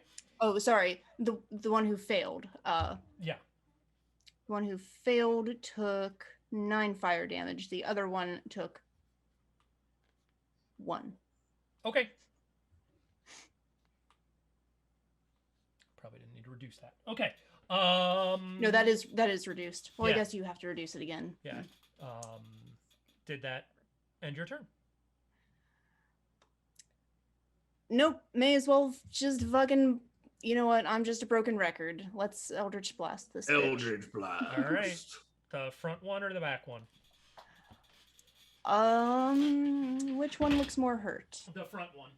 The back front one has one. taken all of 9 points of damage. Cool. Doesn't matter because he rolled a 7. Okay, so yeah, the Eldritch Blast Ow. does not connect. It's the usual. With that, the Night Hag who just took the little bit of damage mutters something. Cloud, you're far enough away you wouldn't be able to hear it. She blinks out of existence and cannot be seen. And at that, the last remaining hag also blinks out of existence and can no longer be seen. What? That ends her turn. Fenn, you're up. What would you like to do? Fenn is going to move back down with part of his movement past Ahzyris. Okay, So about, I guess it's 10 feet so far. sure. All right. Okay, just to see what I could say. You see, and then just be like, I don't know where'd they go. And like, should we get out of here, or what's going on? And then he's gonna just pull an arrow out and then hold his attack for in case any of them pop back into existence or appear at his side all of a sudden. okay. And that'll end Finn's turn. Okay. At that, Cloud, you're up. What would you like to do? Cloud, I imagine, is just running and then like looks behind them and is like, so it's gonna turn around and I guess walk back behind Ahzyris and be like, I thought we were running. Where's everybody going? Are you okay? Okay. And like peep around the corner. Okay. And not seeing any hags there, they'll just be like, where did they go? And then I'll just take my spiritual weapon and swing it around and see if I hit anything. Okay, go for it. See if I hit anything. Bless you. Thank You. Where is it hiding? Nobody can resist the cat toy. It's a disadvantage, right? Mm-hmm. 18. Okay, it does not connect with anything. An 18 doesn't hit. Okay. Yeah, then Cloud is, I guess, just gonna hold their quarterstaff and look around to the party. Okay. Ahzyris, knowing what you know, you would have every reason to expect that the hags have plane shifted. Cool. He will share that information. Okay. How long does that last? How long does that last? They can do it twice a day. They can come back from the material plane whenever they want. Rhys is going to cast Detect Evil and Good, looking for fey creatures in case they are simply invisible. Go for it. He does so. They are Does he see gone as anything? far as you can tell. All right, he's going to look over his... They don't... You don't ping anything. Okay. He's going to look over his shoulder and say, I don't feel them, so I think at this point perhaps we might, I don't know, ruin their cauldron or something. Why don't we see if there's anything in here? There was that mummy thing in the corner, and we could try to destroy this place. Cloud is going to cast Cure Wounds on themselves, and then if Ahzyris thinks it's safe to do so, ritually cast Detect Magic. As long as we keep a vigilant eye out, we should be safe. Okay. Ahzyris would also like to carefully go further in to investigate the room Sure. that they were Rice will Done. go. We're out of combat at this point, so you guys can just Okay. kind of Cool. do what you want to do. Cloud, as you are casting detect magic, you can see that there are no particular magic items that trip your feline senses, your clerical senses. However, looking about, you can tell that there are definitely spell components that have not been used. Ahzyris immediately takes all of the spell components and tucks them into his bag. Okay. Sure. That's solid. I will give you a list of those later. Thanks.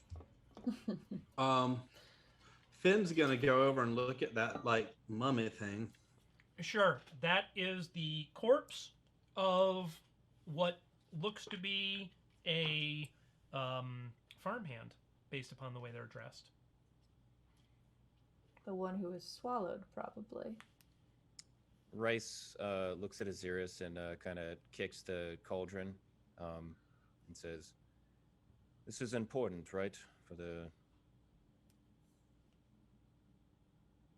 Is it important, DM? You know that they need a cauldron for some of the stuff they're going to do. Beautiful. Yeah, He just they could nods go buy a new one. And motions for him to go ahead and kick it over. Rhys will kick it over, and then as soon as it cools down, whenever that is, he'll check his watch and then, pick it up and leave with it, I guess. How heavy is the thing? I mean, it's a sturdy cast iron cauldron. Yeah. You know, I mean, it's People in- portable. What's in it? What's in it? Is it Well, good now there's soup, nothing or because you just kicked it over. What's spilled out though? So there Is was it, a like, bunch slimy? of very Chili? nasty. Yeah, it was chili. They actually were just making lunch. No, there Okay. was a bunch of very nasty liquid that, as it hits the ground, you see very much that same sort of black sludgy material like you have seen up on the surface from when the Banderhobbs are killed. Ah. Go Well. ahead, Maple. Oh, I was just gonna help Rhys carry the cauldron out of the hole. I appreciate that. Since you Wait. did lose that arm wrestling competition with Maple, that was Need Do to we lift more Yeah. cauldrons. did we see anything else? And what is the material of this tunnel? Like, is there anything else? Is there anything flammable down there? It is a dirt. It's a hole in the dirt. So there is some hay / straw bedding in one corner that looks like probably it has been slept on by hags. The rest of the space is just an open hole in the earth. There is nothing especially flammable. It's not like shored up or anything like that with wood. It's just a hole in the earth. Excuse me. I think Finn's just gonna take his tinderbox and not at that moment, but before they leave, is gonna set the hay bedding on fire. Sure. Well, I think that we should probably get going if what Ahzyris knows about this. And the fact that there's 30 is very, very bad. Well, at least it seems like we know where those frog things came from, and we can let the town people know there's 3 hags, and that's what's causing the headaches. Maybe we can just get some good mob justice. Perhaps. I'm also worried that these tags may, remember our faces. I think they will. They are quite smart, and our faces are quite unique. Well, maybe we can go get some help and come back. But They will Good probably not news. come back, I don't think. Go ahead, Ahzyris. if they do decide to visit us tonight, then that will be their second use of plane shifting. So if we catch them and manage to get them to get back to our plane, we could maybe take them out if we have one. Ahzyris, true. go ahead and give me another Arcana check. Cool. Rhys is going to suggest that let's bring the the farmhand. Then give it to Body. whoever. Yeah. 23. Seems like a good idea. 23.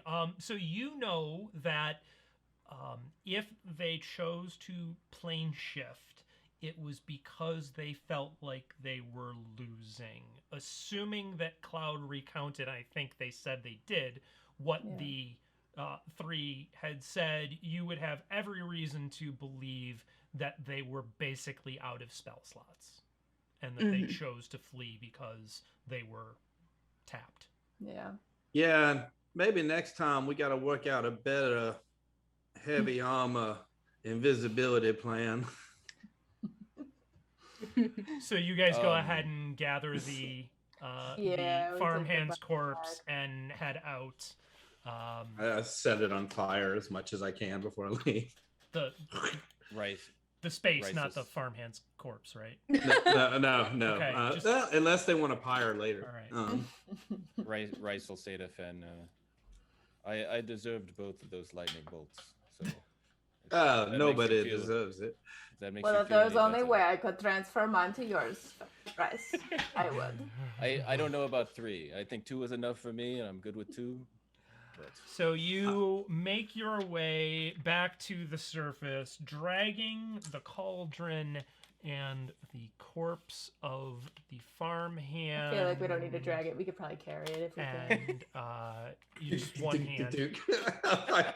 Head keeps hitting rocks all Yeah. along the way. That's right. And that's where we're going to end for this evening. So, thank you all for joining in.